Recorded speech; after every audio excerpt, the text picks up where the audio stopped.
Poisonrana.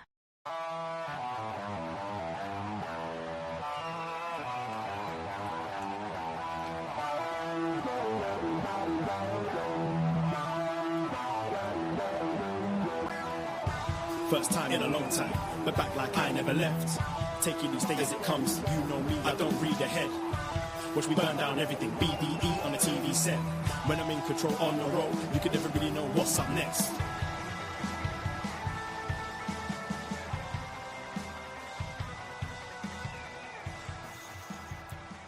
Hello, Braden Herrington here for Up Next. You found us at postwrestling.com, and you might notice my British Canadian tag team partner.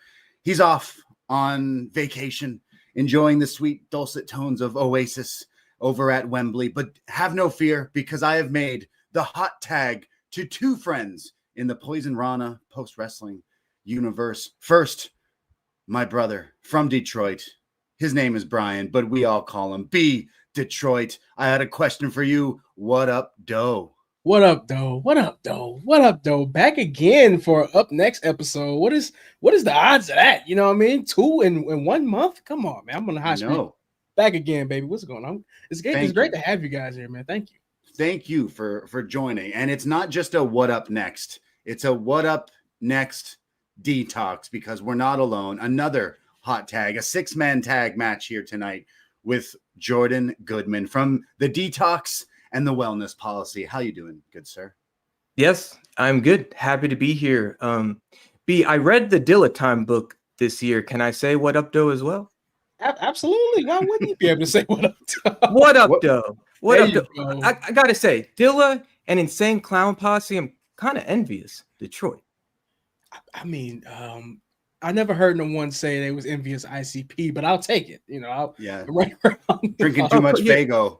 Yeah, you haven't spent the night being drenched in soda at a club? No, never been in an ICP show. You know, I mean, wow. I would love to sing like the Oddities theme song at a karaoke show one day, but okay. Well, the closest we got is Kid Rock on tonight's NXT, so we might have to settle for some.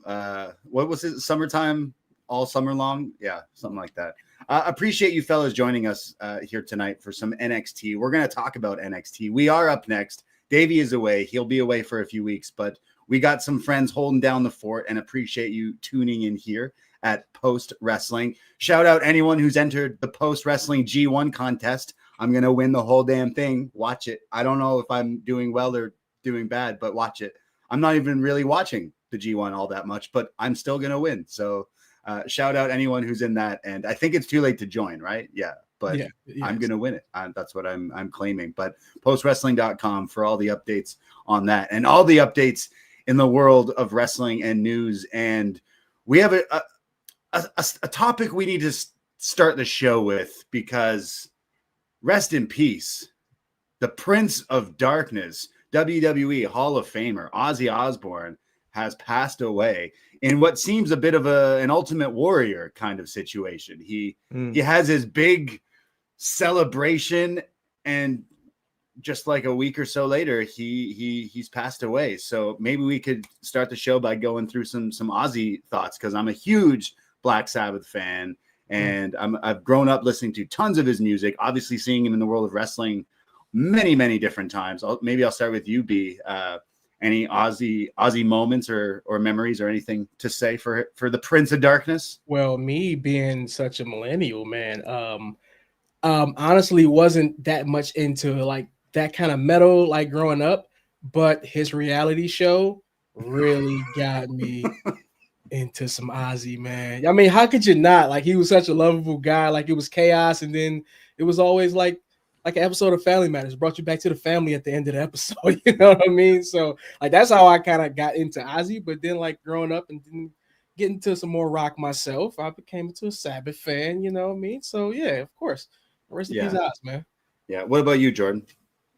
You know, as someone who, for me, rock music has been even more so than wrestling throughout my life, the thing I've been most connected to, being a musician myself.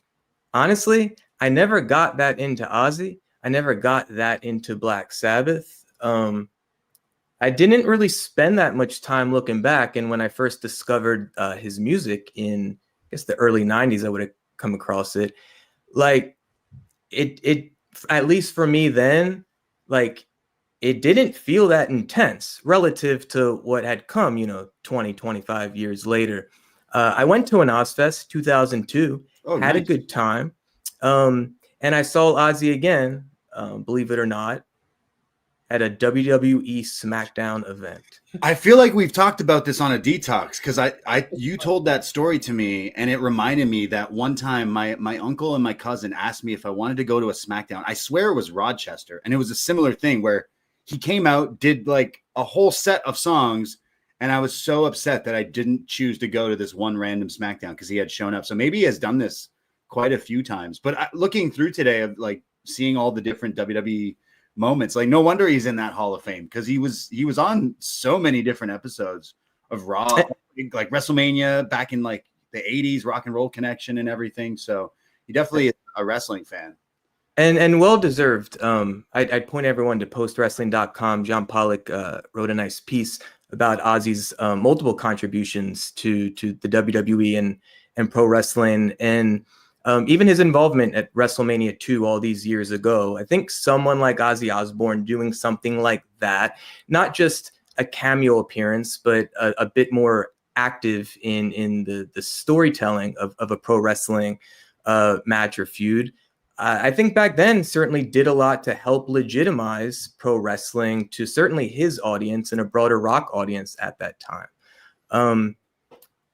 Just like B, the Osbournes was definitely a thing in the early 2000s. And that's part of what I admired about, him and his wife, of the longevity, being able to evolve across generations over the span of decades. Even to a couple weeks ago, that final concert was like it's an 8-hour ordeal. It's like a Royal Rumble. Like, did you see that drum off? It was insane. That was cool. Yeah. That was I very much enjoyed a lot of it, but certainly watched. They were relatively brief sets, but Ozzy's solo material and band, and then Black Sabbath. I watched all that in full. Enjoyed it immensely, and while I'm incredibly surprised, only 2 weeks later he's no longer with us. What I really appreciated about those performances was how often Ozzy just kept expressing his love and his gratitude for the people there, and he just felt really genuine. Perhaps he had a clear sense that his time was limited, maybe more so than we would have known. But yeah, man, it touched my heart in a really genuine way. I appreciated that last performance. Yeah, rest in peace, Ozzy. We always thought Ozzy would just outlive us all. Mick Jagger, Ozzy, like these old British rockers, they've done so much to, I guess, bat blood must be. No. We learned that, I guess, in 2019. We shouldn't be eating bats, actually. Right. I take that back. I remember going to, I was really young, like 14, 15, 16 maybe, and Paramount Canada's Wonderland. It used to be Paramount Canada's Wonderland. They had themed movie rides, but during Halloween time, they would do like the lights, like kind of like a Halloween haunted thing. And they had an MTV Halloween maze, and one of them was the Osbournes. And I got scared shitless by the Sharon, the Kelly, and the Ozzy, that my mom swears, again, I was pretty young. My mom swears that I was talking like Ozzy in my sleep. And to this day, she swears that I was doing that. And I'm like, I didn't even really watch that show, but I was like very scared from this one Halloween maze. So yeah, Ozzy, not only the Master of Reality album, but Ozzy just leaving his imprint in my life. So rest in peace. I know he's a rock legend. So I was definitely listening to him today on my nice bike ride. So rest in peace to Ozzy Osbourne. There's some other stuff to talk about. Obviously, we're going to jump into some NXT. Quick plugs. If you have not searched Poison Rana in YouTube or your podcast app, search it, give us a follow, and you can check out free shows like Sunday, Poison Rana Live. Davie and I chatted all about the world of wrestling, AEW Dynamite, the fallout from All In, plus SmackDown, Raw, and so much more. But we have other shows like What Up, Doe, where B Detroit and See No Evil, shout out our boy, See No Evil. You guys talk all about the world of wrestling and hip hop and stuff. And B, Will the show continue? Will the show go on? Oh, of course. No, I mean, the album just came out in the last 2 weeks. I got a lot to talk about, baby. I got to hear you talk about the clips. Absolutely. So we will discuss the What Up Doe will continue on the Poison Rana feed, and a double dose of Braden and Jordan Goodman, because tomorrow, Jordan, we're going to record a special Shark Week edition of the Detox. It's not too late to get your questions in. Jordan, are you a big fan of sharks? Not really. Are you a big fan of Shark Boy? Huge fan of Shark Boy. Fins up for Shark Boy. Jordan. Deep Blue Sea. The Deep Blue Sea. Yeah, that's a fantastic Shark Week movie. Davey feels bad because he didn't realize he left on Shark Week, and it's been a bit of a tradition. So maybe I'll convince him when he comes back to do a delayed Shark Week sometime, somehow. But Jordan, did you know that sharks don't have bones? Don't say it. Did you know that? Did you know that? I don't care, to be honest. Oh, okay. You don't care about sharks? That tells a lot more about you. So Poisonrana, give us a follow for free shows like that. We do have a patreon.com/Poisonrana as well. Check out all the other shows. Best Match Ever Goldberg was just dropped, and I will be reviewing Teen Wolf next week with our pal Scrump. So lots of podcasts over on the Patreon. But we can talk about some NXT, but there was a go-home show last week on NXT that felt like a go-home show for TNA Slammiversary. And I don't know if you guys had a chance to watch, but I was wondering, B, did you watch? Did it interest you enough to watch TNA? Yeah, man, I watched it. You know what? I wouldn't say I don't watch TNA weekly, but I would say I'm a regular viewer of their pay-per-views. I've actually attended the one that was recently here in Detroit. Nice. Yeah, I would say that I had to watch this one. I had to see what was going to happen with the NXT influence into TNA in this pay-per-view. But I think really what really sold me was to see what they were going to do with AJ Styles, because I was really curious to see him back in the TNA arena. But okay, hand in the middle kind of show for me. I know a lot of people was kind of upset about the outcomes of the main events and the TNA titles and all, but I'm kind of here on the trust the process side when it comes to these things. So I didn't really mind the Jacy Jayne match. It was a decent match. Trick Williams, the finish just wasn't it. And I can see that's probably why everybody was kind of like up in roar about it. Right. You can't just slap everybody in the face with a bad match, and take the title off the company, you know what I mean? So I think that's where the disdain kind of lies at for me and everyone else in the IWC, you know what I mean? But everything else is pretty okay. I seen Top Dollar murder his legs through a ladder. Oh my God. AJ Francis. Jeez, I hope he's all right. I think he's okay, but damn, that was a crazy spot. Did you guys see that bump? It was terrible. But yeah, pretty good ladder match though. The Hardy Boys still stuck in there and won another one. With new antics. We've never seen Jeff use a cargo ladder before in a ladder match. So yeah, what kind of ladder? That's like the 1960s Batman shark ladder. I was expecting him to leave on a helicopter after the ladder dropped down. Yeah, like a Fear Factor ladder. But yeah, he's still getting new ideas across in ladder matches. I mean, you got to get creative when you've been in 100 ladder matches, I guess. So they said, I love the statistic. Matt Hardy's been in 33, so now 34 ladder matches. And sorry, no, that was Matt Hardy's 33rd and Jeff's 39 ladder matches in their career. Cool. That's a lot of climbing ladders. But Jeff would be so much further more than that. But right? I guess. But yeah, it was nonetheless, it was okay show. And we see the outcomes. We'll talk about them more in the show tonight. Yeah. But yeah, it was a hand in the middle show for me. Like I definitely tuned in because I wanted to be in the know with NXT. And last week I was joking to Davey, like, you're not gonna watch it. And I thought, okay, why not? I should. And the attendance was great. They said it's one of the biggest shows that they've ever had attendance wise. So that's pretty awesome. And I'm gonna kind of agree with you. It was a middle of the road show. There was TNA still TNAs, TNA gonna TNA because there's still like ridiculous stuff that I don't need to see. And then in between, there'll be some good matches. I surprisingly really enjoyed Moose and Leon Slater. I think that guy is pretty awesome. A 20-year-old. Like, I mean, when are we getting Slater versus Javon Evans? Because that would be absolutely crazy. But you said it, like AJ Styles being teased for this, I think definitely moved some tickets and definitely had some people intrigued of what AJ was going to do or see. And I'm seeing some reports from different sites saying originally he was supposed to do something with Kaz, and then that was changed. And then he does the thing where he comes out with Slater. So I'm wondering, either does this lead to AJ versus Slater, AJ versus Trick, AJ not wrestling anyone in TNA, or just giving the rub to Leon Slater? Jordan, did you have a chance to watch this, and what did you take from that, if you did? You know, I haven't watched TNA in a long time. Probably the most interested in a long time. I've been in the product. I felt the build, and it did pique my interest. However, I was in Washington, D.C. at the 930 Club seeing one Kyle Mooney, and I think I made the right decision that night. Okay, fair. I know you love your Kyle Mooney. Yes, you're SNL alum.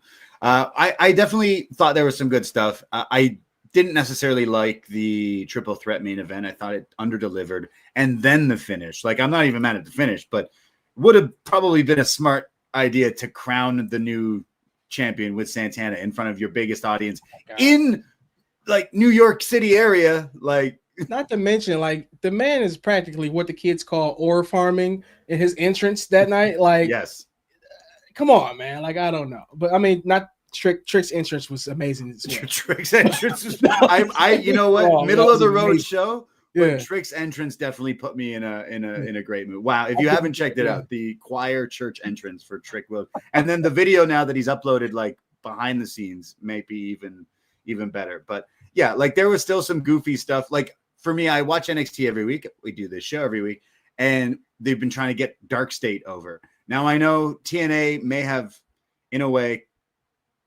been cucked by WWE now with both titles being stripped, but then you had Dark State losing to the Major Bros. So I guess Dark State, you had to take the L there because the other people were winning the belts. But I think in all, it's clearly the thing with WWE is best for TNA's business. If they're getting the biggest crowd they've ever gotten in North America, plus like all the eyes on it, I guess it is somewhat working. And I think they're going to continue to build to Trick Williams being the champ. Maybe we get Oba v Trick double title v title kind of situation down the line after watching tonight's NXT. So middle of the road, but I hope AJ Francis is okay. I really. Oh, okay. I'll start with the big question. I completely forgot. You mentioned Jeff Hardy. Jordan, in 2025, are you excited to watch the Hardy Boys versus the Dudleys one last time? Oh boy. I think I would watch that, actually. We'll talk about him later. I'm a big Bully Ray fan. Oh, you are? Wow. Yeah. Okay. Interesting. We can talk about that in a bit. I must ask though, did they kick off Shark Week with a Shark Boy appearance? They didn't. I think they missed the boat on that one. They're gonna need another boat. I didn't see Shark Boy, no, but I guess the Shark Ladder was the ode to it, right? Because that was the helicopter ladder. I don't know if that counts. It doesn't. Yeah, I guess we'll get there. But I think Braden, Hardy's and Dudley's in 2025, does that do it for you? I don't know. I feel like I've been beating the drum for the last like 3 years, especially when the Hardys were in AEW. Like, oh yeah, we got to do Edge, Christian, Hardys, and Dudleys one last time in a TLC match. And then we all saw the run in AEW, and I was like, ooh, I don't know about that. Like, we, meaning Jordan, you were in Philly, but B, we were together just over a year ago in Philly at the ECW arena for the tribute to the Extreme, and we managed to get in right as Bubba and Devon fought Dreamer and Onita, and we all were like, man, Devon was. He was barely like holding it together. He was barely walking. He's I just seen his Van Fleet interview. He's got on the DDPY. He's lost a bunch of weight. Okay. Yeah, he had a major back surgery. So I'm not sure. I mean, he hasn't made an appearance or anything. I mean, they just announced the match. So I'm not sure if he's up to take a couple bumps, but I don't know if he's up for it. Why not? I guess. It's a kind of like, I guess, I'll watch it, but like it could be a car crash, but that's what those matches have always been. And it could be maybe smoke and mirrors. I hope it's not some sort of deletion type thing. I just want the straight up, like whether it's a tables match or a ladder match or whatnot. Cause we're getting Edge and Christian, hopefully, or CNC as we like call them now. Like we're getting that in Toronto, and It's just crazy that all three teams are going to be wrestling in 2025. True. It's wild. Pretty nuts.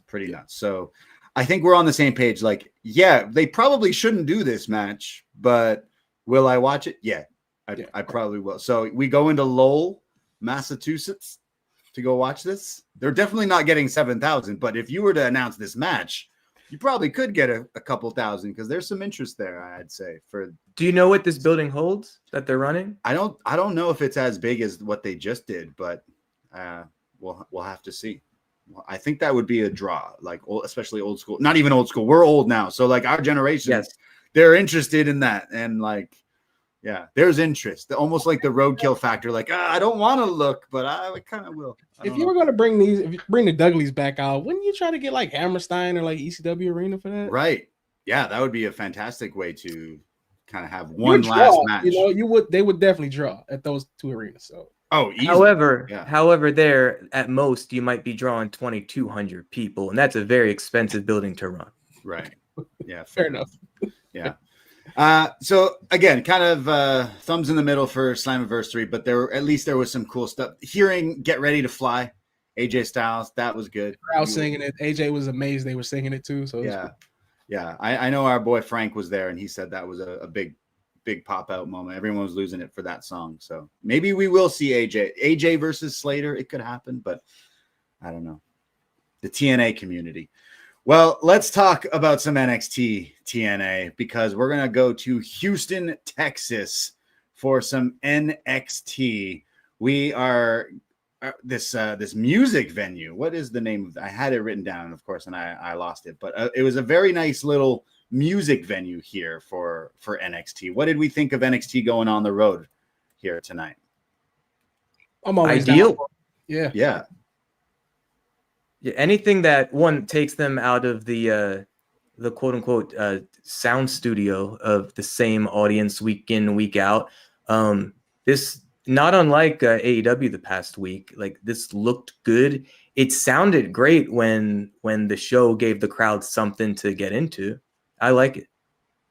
Oh yeah, definitely more of a lively crowd here. And if you're a regular watcher of NXT, you can get kind of tired of the same old crowd members making the same old chants all week. So this is a new take on it for sure. That's absolutely true. You hear me and Davie every week on this show talk about like the crowd there. Sometimes there's that booing guy who just like ruins the whole vibe, people screaming and just trying to get themselves over. Or if they don't like it's such a small crowd that they could easily turn things their own kind of selfish way. But it's cool that we can kind of go on the road. I know they've tried it. They've pulled from that Tampa show, but I think it's kind of cool that they can do this. And I think if you advertise the Undertaker in Texas, I think people would probably show up, and they did. This is the 713 Music Hall in Houston, Texas, and we're talking about the July 22nd, 2025 NXT as Booker T is in Gorilla, and he cuts a promo as he walks through, and he says, "Houston, Texas,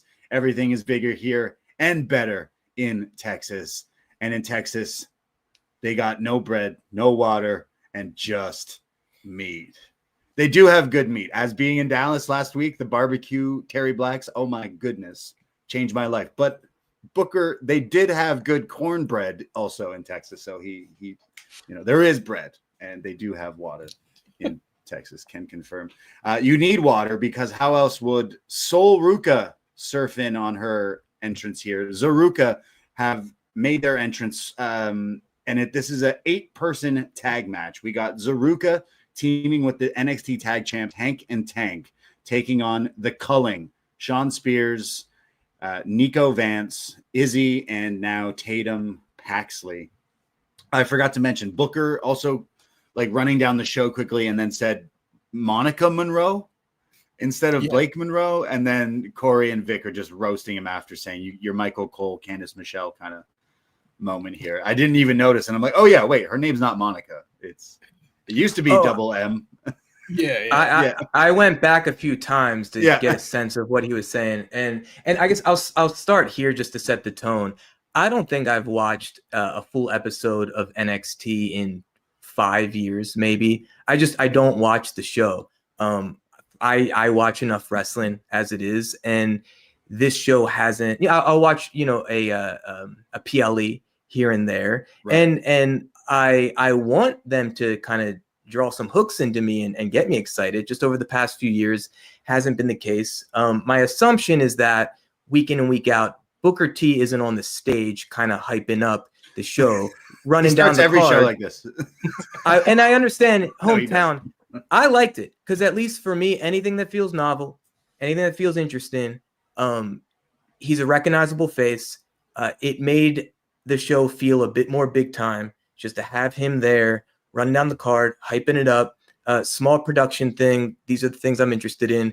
Kind of just above him, the entrance ramp, I saw like all these little like fog machine kind of like things coming out. Like, again, I watch a lot of wrestling. I want to see something interesting, something I haven't seen before, haven't seen that. Drew my attention. I will say him, Booker, getting the name wrong kind of like killed the momentum of what he was building to. But I like anytime you try something different. I like Booker. You know, Booker has just beaten us into submission when it comes to NXT. Like, I don't know what we would do without Booker on NXT now. And I know he still has his haters, and we like to hate on him too. We don't like to hate on Booker. That's not fair. We like to call him out on the stuff that maybe he's trying to shovel. You know, sometimes he's not always 100. What about you, B? Are you a big Booker T fan? No Booker slander will ever be tolerated. Yeah, I'm sorry. I knew I wasn't. Resident, sir. You know I love him. You hear me. I love Booker. No, but I was like, you know, when you're watching someone and you know they're doing a live speech, so you kind of like pitying them almost. And I'm just like, come on, Booker.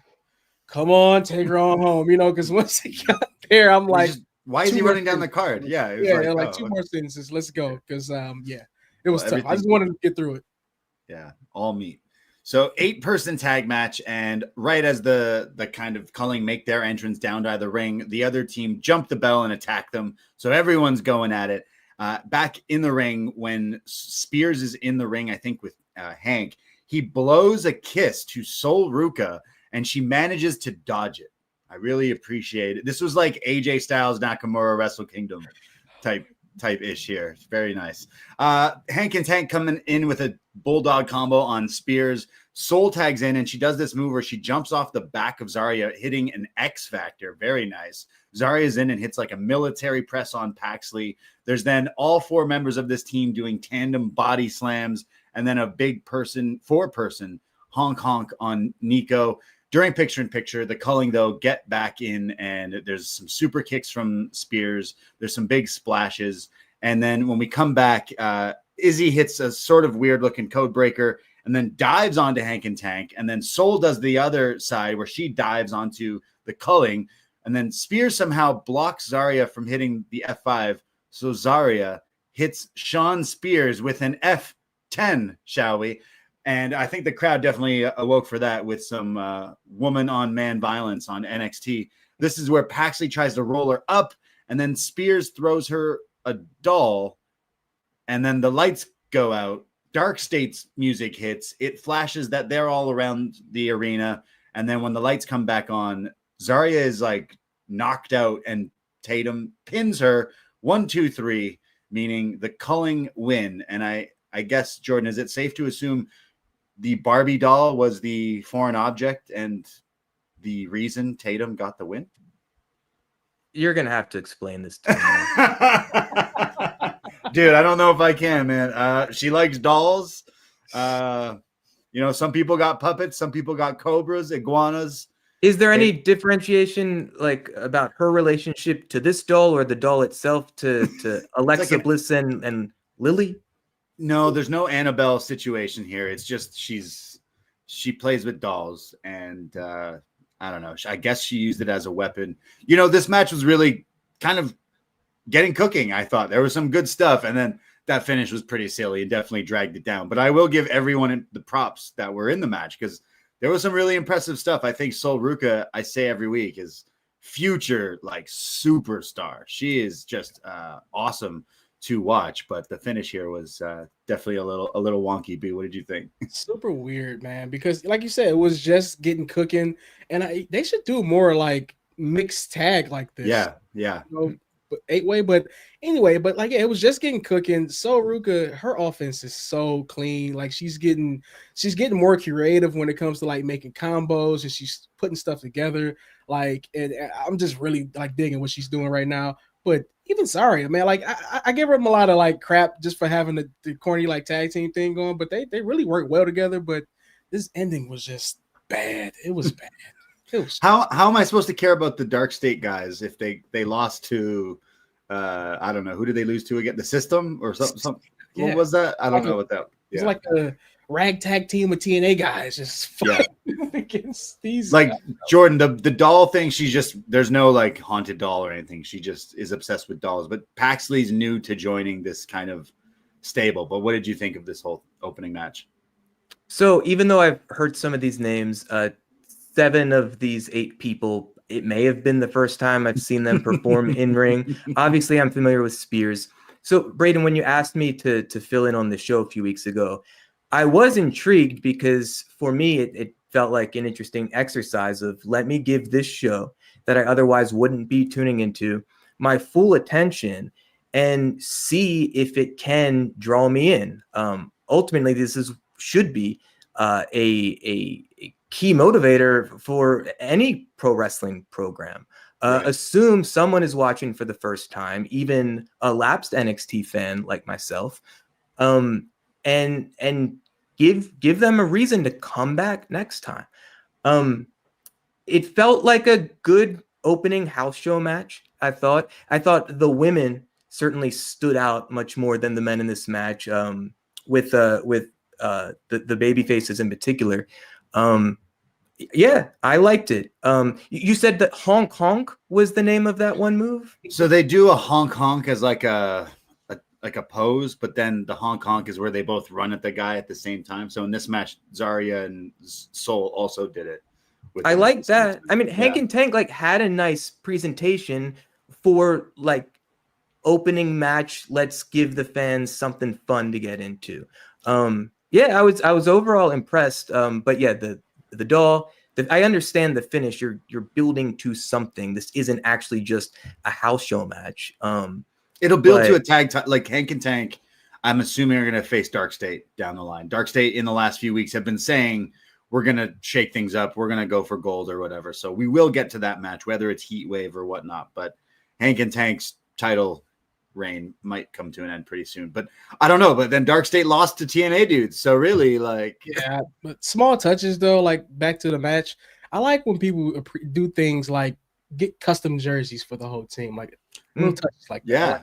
Yeah, I also liked Sol Ruka's Lita inspired gear, I guess you could say. Yeah.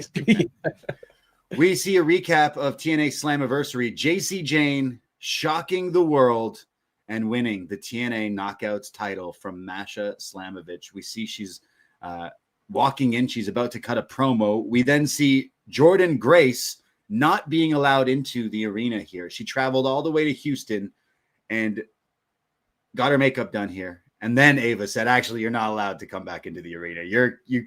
I can't risk you attacking Blake Monroe or anyone. So please get out of here. So she's pretty furious, but we've watched enough wrestling to know we're going to see her tonight. We're going to see her. Maybe she'll buy a ticket. Who knows? We get Fatal Attraction, Jacy Jayne, NXT Women's Champ, and TNA Knockouts Champion, Jacy, 2 belts here. She has a promo. Shout out Fatal Attraction music. I love sorry, did I just call it Fatal Attraction like multiple times? You definitely did. Definitely sorry. This Davie's job is usually to tell me I said that. It's what is it? Fatal Influence. Fatal Influence. Fatal Influence. Yeah, I understand, but yeah. Yeah. Jacy says it's not Masha, it's not Blake, it's not Jordan, it's not your favorite athlete, it's not the flavor of the month, it's not your indie darlings, it's me. I am a double champion. And I did it all by myself. And this is when Fallon is about to say something, and Nyx is giving her some looks too. But Lash Legend interrupts here. She comes out and she says that you may be double champion, but still everyone is talking about me in that Evolution Battle Royal. She eliminated Nikki, Nia, and more, and says that she should be in the running for a title shot. When then Lash is now interrupted by Jada Parker, She says that she is the face of the future of this division and says that no one has more buzz than her as the crowd start to sing along to her name. And Jacy's like, you know what, you two can figure this out, and I don't really care. And then tells Fatal Influence to attack them. And they're like, no. So Jacy attacks them, and then it's a big all brawl. And we think we're going to get towards some sort of match here. But there's like it ends with a stare down from Jada and Lash Legend. So maybe a number one contenders match in the near future. But what do we think of Jacy Jayne's first big promo? I mean, Beef, what do you even think about Jacy Jayne just becoming TNA Knockouts champ? I'm sure that ruffled some feathers with some TNA fans. Hey, I love it. I love it. Everybody mad. Piss everybody off. No. She's not, you know what? Like, her matches aren't half bad. You know what I mean? I think it's just the heat factor. People just didn't really see this coming. But that promo was decent. Like, I wasn't mad at it at all. Like, she cut the right promo. She shut everybody up and she did what she's supposed to do. But I really like Lash coming out of Evolution. I think I said this on the internet somewhere, but I said Lash, I think she's due for a big push after Evolution because who she eliminated and the matter she did it to. So I think those belts don't need to get too comfortable on that shoulder. Interesting. You think it would be Lash being the one to beat Jada if we go to that way, or a triple threat or something? I mean, just push Lash and Trick together, man. Why not? Power couple. Ooh, the TNA power couple. Yeah. Jordan, what do you think? What do you think of this? Okay, so I have some questions. First, I will say I do like Lash Legend. I saw her performance at Evolution, was impressed. Crowd into her, enjoyed that she had a tube top with a horse on it in Texas. All worked for me. She had a great outfit. Yeah. Okay, so let me ask. Jacy Jayne is a heel, I must assume. Absolutely. Right. Okay, but is Booker T? I don't think so. Booker T leans heel because he just okay. So he doesn't really lean heel, he just leans reality of wrestling. I think it depends on if you've done his show. No, he tends to lean to the people I guess Jacy, reality of wrestling. Trick, reality of wrestling. No, he leans towards heels, I guess. Yeah. Okay, because he was certainly hyping her up. The crowd also was into her, especially initially. So I was, as a newer viewer, I was confused. So then I'm wondering, okay, I haven't been watching how this NXT TNA rivalry has been playing out. So to the NXT audience, is TNA the heel and Jacy Jayne goes onto their territory, takes their title, and we're supportive of that? You know what? It did kind of feel like that. Maybe it was this traveling crowd of Houston just being like, yeah, fuck TNA. Because it did come across we're happy that we stole their title. I think for me, I tried to remain spoiler free when I was watching Slammiversary. When I watched Jacy win, I was shocked. I was like, oh, but I mean, we were calling it because they just totally didn't build up Masha. So you just didn't believe that they would give the NXT title to her. But then in giving Jacy that title, I think myself viewing and the majority of the audience watching, well, Jacy now has their title, which means Trick is going to drop his. And that just wasn't the case either. So now we just have all their titles. And at this point, it's like, oh, okay. So we just kind of run shit now. So maybe the NXT crowd are like, yeah, fuck yeah, we run it. I think that's what it was. Yeah. Yeah, that's probably what's going on. Yeah. Now, she wasn't necessarily encouraging. She was trying to shit on them, not intensely, but she wasn't trying to embrace herself. I didn't feel, and certainly once Lash came out and then Jada Parker, I mean, the crowd loves these two, and I left the whole segment feeling infinitely more interested in both of them. To me, both of them felt a bit more fully realized. I believed their performance with Jacy Jayne and her group. It felt like they were playing wrestlers to me. They definitely have had that. They needed to. I don't know what we're doing with Fatal Influence because it's they already gave Fallon the run. The whole Jacy Jayne thing feels like it came out of nowhere, right? When they went with her and gave her the title just recently. So, and then now the double title. So I don't know if it's right place, right time, but with all the people being called up, your Julia's, Roxanne's and stuff, we lost Stephanie. Like, they just pivoted, and maybe it was the right decision because Jacy has been here for a while, and maybe this group is working. But I wouldn't mind like Fallon giving her that look and about to speak does lead me to believe we might get at least that match as well, or like the fatal influence imploding at one point, or call them up all together. I don't know. Really, they kind of gotta let the fatal influence girls like actually win matches sometimes too. Yeah. Because that's fair. Yeah, you know, you can't have a group full of 3 cowardly heels. So would you saying like Lash, Jada, one of these two, like I said, whether a triple threat, but down the line, do you see Jacy dropping these titles? Like, would you have like finally Jordan Grace be the one to save it or take it back, or a TNA star to eventually bring it back to TNA? I think it should have to lose to Masha again, right? Yeah. Yeah. Like the Masha match, Jacy was fine. It was good, but I know Masha can definitely go even harder. So maybe there's another one out there. But yes, we will see. We'll see what's announced for next week, whether it's Lash versus Jada or something along those lines. Because there was a segment later where they tease like certain matches.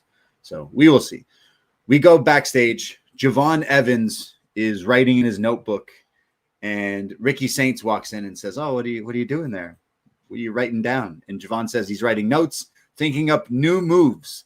I'm not a wrestler, but do they come up with new moves while writing in a notebook? I just figured that's where the action figures come into play. The Barbies, like Tatum Paxley, comes into play here, where you come up with new moves. But he's writing in his notebook, and Ricky says, "Some advice: don't overthink anything."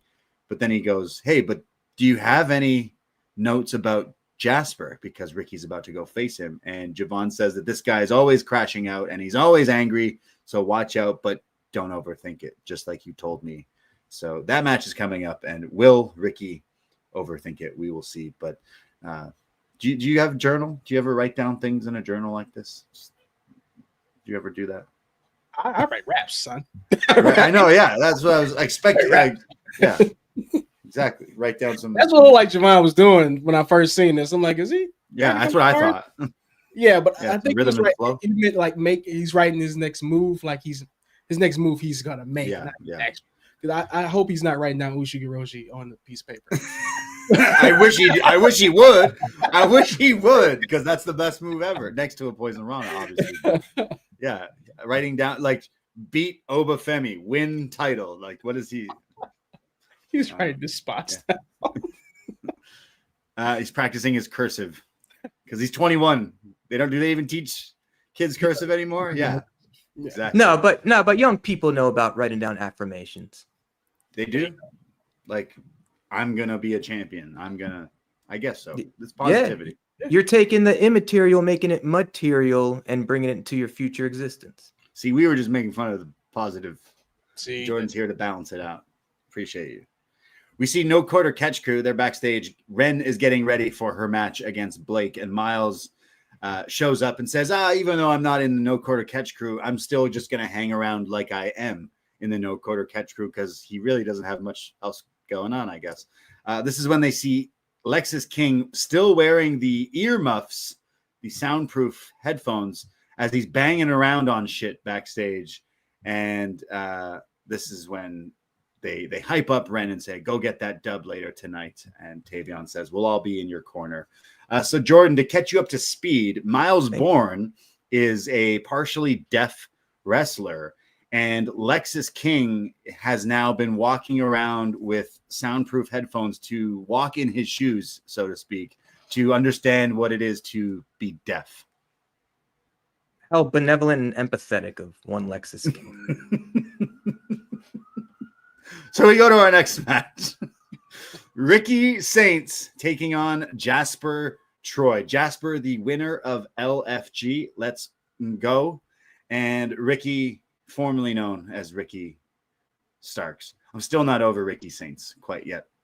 We get Ricky on the offense early on here, taking the big man into the corner and starts doing the 10 count of punches. Jasper comes back, though, with a pretty impressive power slam.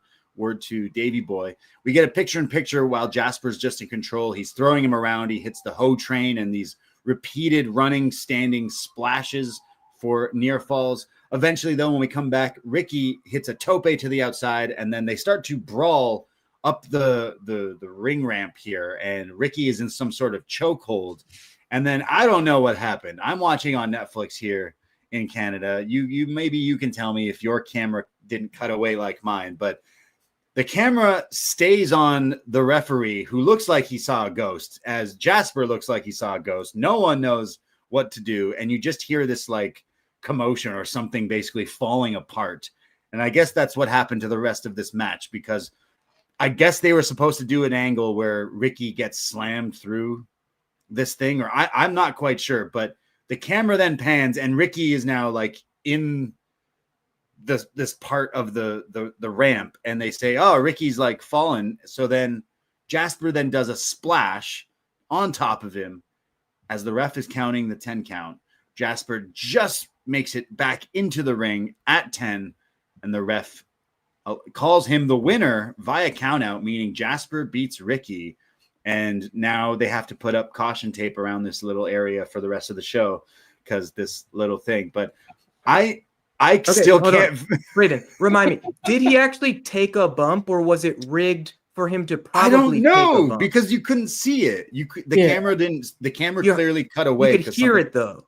Yeah. So I don't know if I haven't seen any like fan footage or anything quite yet, but I don't know if like something else was supposed to happen. But the look on Jasper, who's relatively green here in NXT, relatively, like he's pretty green in NXT, and then you have the ref also looking like shit. What do we do? And then it just cuts to him trying. So I don't know. Was this planned? It could have been, but the way it was shot made it look weird. What did you take away from it, B? I don't know. You know what?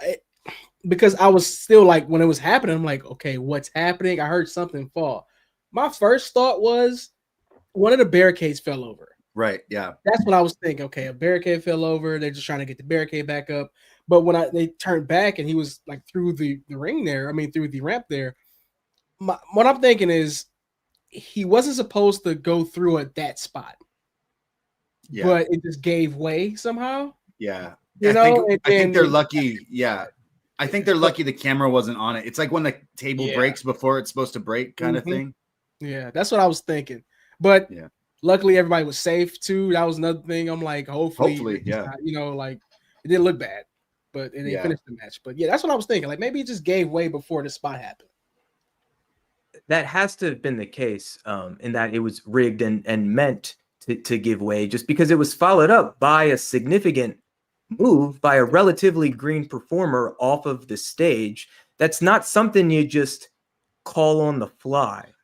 It could all have been part of the plan. It just they didn't show what happened because you just heard the commotion. It's like, oh, what's over here? But you just saw their facial reactions like, fuck, what do we do? I don't know what to do. And then they figured it out. So I'm sure if they edited in post, if you watch NXT on Netflix, like later in the night or the next day or whatever, the show does get edited. I have noticed that. It was the week you filled in recently, B, where I was like, all right, I'll still watch NXT even though I was off. And I noticed it was like chopped up pretty quickly. The commercials are gutted, all that kind of stuff. So they do kind of go in and fix it. So I wonder what they might do to this, but I might have to go back and rewatch it because maybe we're crazy. But if all three of us are like, that maybe wasn't what was supposed to happen, then that's it could be all part of the show. It's all part of the show. You enjoying the show? It's all part of the show, bud. All part of the show. Honestly, for me, it felt consistent with what I was watching. It was at this point I hadn't really enjoyed much of anything. I don't know, almost an hour into the show, and I was starting like these guys had no chemistry. They had no rhythm. I think it in parts it kind of exposed the business. I think obviously Ricky's a professional and was trying his best to lead this guy through a match, but I just don't think this was TV ready. And I was legitimately like wondering, why did I sign up to do this? And thinking to myself, this is why I don't watch this show. And I could have been watching Venus Williams returning to tennis in DC. I was kind of into that when this started tonight. Wow. We'll get your review on that on the Detox tomorrow. But it wasn't that bad, but that definitely was takes away from everything else. I forget everything else just because I'm focused on what happened. They tried to do the Taz Bam Bam Bigelow, but it was not that. Was that what they were trying to do? Right? He was choking him at one point. Was he supposed to fall backwards? I hope not. Maybe. I don't know. Not with that ramp. No. Yeah, I don't know. I don't think that would have been safe. Or maybe it was just a legit this Houston ramp was just bruck up. I don't know. I don't know what it was. Sloppy shot. Well, yeah. We go to Trick Williams, the TNA champion, still TNA champion. It was a great touch on Slammiversary was the entrance gear that he wore was like Booker T's TNA robe. Yeah. What was his name? The black snow gear. Yeah, black. Yeah, with like the cheetah print, the red and everything. I saw what he was doing. Yeah. I've seen that. Yeah. Trick is backstage with High Rise, Wes and his boys, and Trick is saying that I got to go face to face with the Undertaker in the middle of the ring next. And Wes is like, "Do you want us to come out there with you?" And Trick says, "No, I got to take care of it man to man. Trick NA versus the Dead Man."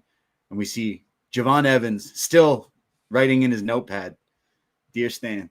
He then says that, "Hey, like you're in for some trouble." And Trick basically says, "Hey, don't interrupt. Grown men are talking here." And Javon just laughs like, "All right, well, I'm going to be watching what happens to you." And we'll all be watching as Trick Williams makes his entrance. Booker T losing his mind. You're asking Jordan, is Booker T supposed to be a heel? Definitely in this story with Trick, where he's Trick's biggest fan, essentially, with the ad libs. Yeah, right. But when Trick was a babyface, Booker T was doing the same shtick. I feel like Booker hated him when he was I could be wrong. Was Booker even on commentary? Booker got his entrance over when he was a baby. Yeah. Booker helped get his entrance over for sure. Mm-hmm. Yeah, but Booker T losing it here with the ad libs, the crowd loving it, and Booker's talking about Trick having the Gators on. Very nice. The Gators, the cowboy hat, the all black. Very nice. Booker T was hyped here. Trick has a microphone. He says that he's the man who's been carrying two brands at the same time. He says TNA had their biggest show of all time, and it was because of me. And that's facts. He says that he's beaten two of the best that TNA has to offer, the Average Joe and the Loud and Proud Boricua. And that because of his win and because of him retaining, he is now the greatest TNA champion of all time.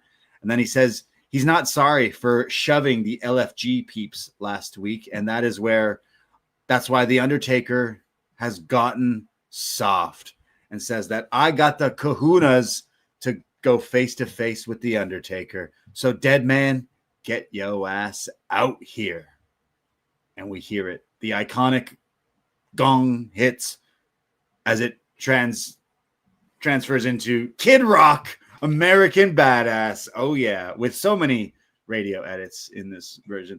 Undertaker comes out not on his motorcycle. It's probably parked outside. He's got his black cap on and his black glasses, and out comes the Undertaker, Mean Mark, coming out. And we get Whoop That Trick Undertaker dueling chants from Houston here. And Undertaker grabs a microphone and says, "Well, what do we have here? It seems like we have a dead man walking." And then says, "You got the nice title, you got the bling. And is that genuine cowhide?" And Trick reminds him, "It is, dog. It is." And Taker says, "Oh, very nice." Taker then says that you used to have that dog in you, but this ain't you. You're just a liar. You're a phony, and you're going to lose that TNA title sooner rather than later. When Trick interrupts him and starts yelling at him and says, no one is, you're wrong, and no one is like Trick. And Undertaker says, "Yeah, well, try me. I'll make you famous." So what does Trick do? He tries him, goes to punch him, but Undertaker counters and hits him with a very nice, I might add, choke slam to Trick Williams, leaving the TNA champion in the middle of the ring.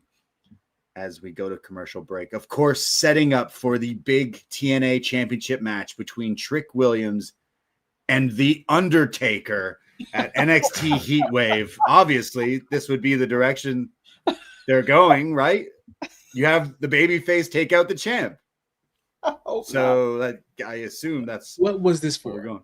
What the whole time I'm watching this, I'm like, what is the point of where we promoting the podcast? What are we doing here? But honestly, Kid Rock. if it led to Undertaker Trick Williams, I would purchase Bound for Glory for that. I would too. Yeah, I would too. Yeah, of course. Make it a casket match. Casket match? Make it, why not? You know what? I thought this was pretty funny. I think Trick is definitely coming into his own as this heel and being face to face with Undertaker, having some lines, the interrupting him, like he seemed pretty confident. And I think no one's ever said anything bad about Trick's like charisma and promo and everything. It's always been kind of his wrestling that maybe fans have been iffy about in the last few years. But going in the ring toe to toe with the Undertaker, pretty cool moment. The chokeslam looked good. They both looked good, whatever. But you said it. I'm like, where are we going with this? What is this for? And if it's not leading to a match, then like I really don't like. I bet you Undertaker really wanted, if he really wanted that TNA championship, he would ask Shawn, he would ask Triple H, yeah, book the match. It'll be a squash match, but forever Undertaker will be known as a TNA world champion. Fuck it. Do it. Don't do that. I actually, you know what though? I'm starting to really like Trick's charisma though. Like even like in the back, like the way he was like overacting and everything, like just playing like the super like press champion. Like he was so good at that. You know what I mean? He really tapped into that rock bag when it came to him talking to the Undertaker as well. So man, Trick. Then he sold. It was all of his work on that chokeslam. Thank Trick for that. Yeah. Oh, it was all Trick. Yeah. It was like he jumped. You could tell Undertaker's like ready. All right, because we've seen some bad ones, right? Yeah. Not only that though, his sell after the chokeslam, really left an impression on me. He looks scared. Yeah, he looks genuinely shook. Yeah, I've seen bits and pieces of Trick over the past few years. Whatever this version is now, I'm sold. It feels fully formed. I believe the performance. LFG got the Undertaker tweeting. I thought was a cold line, much better than "Is this genuine cowhide?" I really and look, I love the Undertaker. I never got into American Badass Undertaker. Oh come on! I understand. Like at this stage, like okay, this is more of the man, and you don't necessarily need to lean into this spooky gimmick, right. But it just the whole American Badass vibe was never for me. I thought Undertaker revved up at the very end. I started to get into it. The choke slam, I thought that was decent business, depending on what comes next. Obviously, the Undertaker, he's just about in a class of one when it comes to like actual legends in this business. So Trick Williams, even as a world champion, in his prime within this promotion, I think just to do business of any kind with the Undertaker, I think that is steps forward for him. But honestly, beyond Undertaker's glasses, which I kind of liked, I thought Trick outshined him in this entire segment. Well, yeah, he had a lot more to say and like everything. It was definitely to give him the rub, like from the Undertaker for sure. I get like, okay, jumping ahead to the end of the show, Undertaker's going to give props. We'll go through it, but Undertaker gives props to Javon Evans backstage as NXT kind of goes off the air. And I'm wondering if that's eventually we're going to go to Javon versus Trick or Javon versus Oba as your big, like crowning a very young, he said he's 21 now, Javon Evans, crowning whether he's 21, 22, a very young NXT world champion. Like that will happen, whether it's this year, this summer, or next year. Like Javon will get his big moment. But like, is that what this all was for? Was like Undertaker was the like avatar for like to set up? Like it's just because just book the match, just have Undertaker chokeslam Trick and give the title back to TNA for some reason. That doesn't make any sense. But I was thinking, so AJ Styles, just follow me for a second. I might get crazy, but AJ Styles comes out. AJ Styles was the guy to retire the Undertaker. Technically, really, sort of. I know it's supposed to be Roman, but the graveyard match was way better than the Roman match. So I count that one as the last Undertaker match because it was actually pretty good, even though it was the COVID video thing. But like AJ retires Undertaker, so they got that history. I thought Undertaker was going to maybe bring AJ up just because of AJ's involvement. But AJ showed up at Slammiversary for Leon Slater, who just won the X Division title. Now, I joked recently, if we get AJ versus Leon, cool. That could be a cool like history of TNA X Division, the future and the past. But there's that option C thing where TNA, I know, follow me, because I don't watch a lot of TNA, but I remember this. Shout out Austin Aries. That's the only time I guess I'll shout him out. But the option C thing, when you're the X Division title, you can cash it in and then you get a world title shot. So keep following me. What if AJ beats Leon for the X Division title and then cashes it? I don't know. Maybe that's too far fetched. Maybe Javon gets the title and then Leon cashes in to face him, or I don't know. But like, I'm wondering if we do see a TNA person like save the title back for the company in this big kind of angle. And obviously it would be great if it was AJ being the guy, but I don't know. I'm talking out my head here. Yeah, I just think Santana needs that belt. You should have done it. You should have done it. Yeah. I don't think that window's over. You know what I mean? I still think Santana has a better chance to win it somewhere else down the line. I would hope so. Maybe at a WWE show. You know, who knows? Like, they've teased that already. You could easily do Santana Trick one-on-one in Bound for Glory. But again, like you had your biggest audience, New York, where he's from. Like, it was so weird that they didn't go that route. And maybe that boat will have already sailed by that point. And maybe they do go with, you know, later in the show, Oba Femi gives a look to Trick at the title. So maybe Oba takes the TNA title from Trick. We never got the Trick Oba one-on-one. And I think when we do finally get it, it'll be title versus title. Ooh, TNA. Possibly. Yeah. So I'm sorry, TNA, but like, hey, business is going good for you. Just give us your titles. Give us all your titles. But yeah, Undertaker coming back for one more match. Don't know if I suspected it to be Trick Williams. I still don't think it'll be that match, but one can hope. Yeah. One can really hope that it's the Undertaker versus Trick.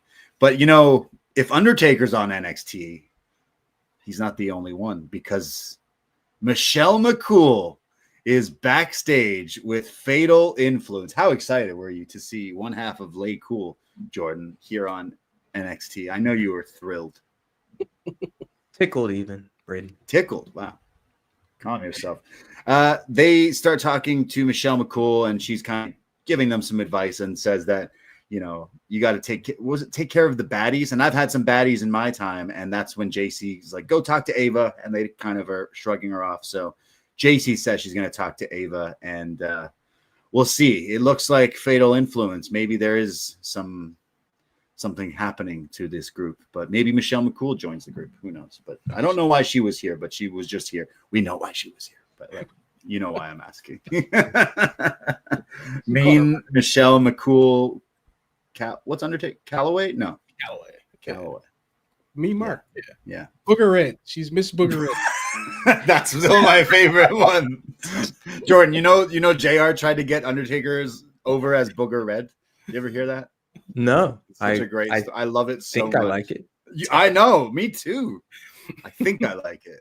Booger Red. JR really tried. I wish I had that. Yeah, like 2002, 2003.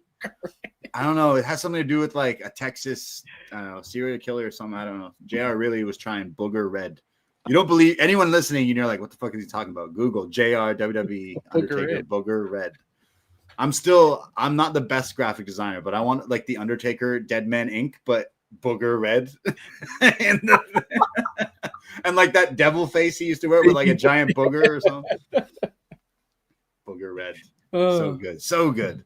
Anyways, let's go to our next match. Blake Monroe is making her singles debut here, or NXT TV debut, I guess you could say, with her match taking on Wren Sinclair from the NQCC. I noticed Blake Monroe, like the videos are a lot of the Sabrina Carpenter type thing. I know you're a big fan of Sabrina Carpenter, Jordan, but even her music is sounds like a Sabrina Carpenter song almost. Like it's not quite espresso, but it sounds like it would be like her singing it. I guess that's a lost art of making a wrestler's theme sound like it could be the wrestler singing the song. You know what I'm talking about. That used to be the thing, Jim Johnson. But I didn't pick up on it though. I noticed there was a mirror, but no entrance for Wren Sinclair. You guys have to fill me in. Is she not featured talent? Because then it confused me because she did the deal with Bubba Ray later and was featured a few times, but we don't give her an entrance.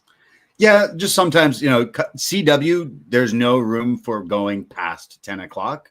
So since that, I think it's been better for NXT because even this show, there's so many segments and so many people and so much to take in. So, Jordan, I know there's probably like they're throwing so much at you, but it used to be even worse. Like it still is where it's like, hey, watch TNA. Like this week was at least not so much of like, hey, watch Evolve, watch TNA, watch. It was like at least a little bit more subdued this week, and it was still a lot. So okay, and I'll accept that. And obviously, the business here was all about her opponent. yeah, I will say though, I thought the Mariah May presentation was just way more inspired than whatever this was. I'm not exactly sure what this was yet.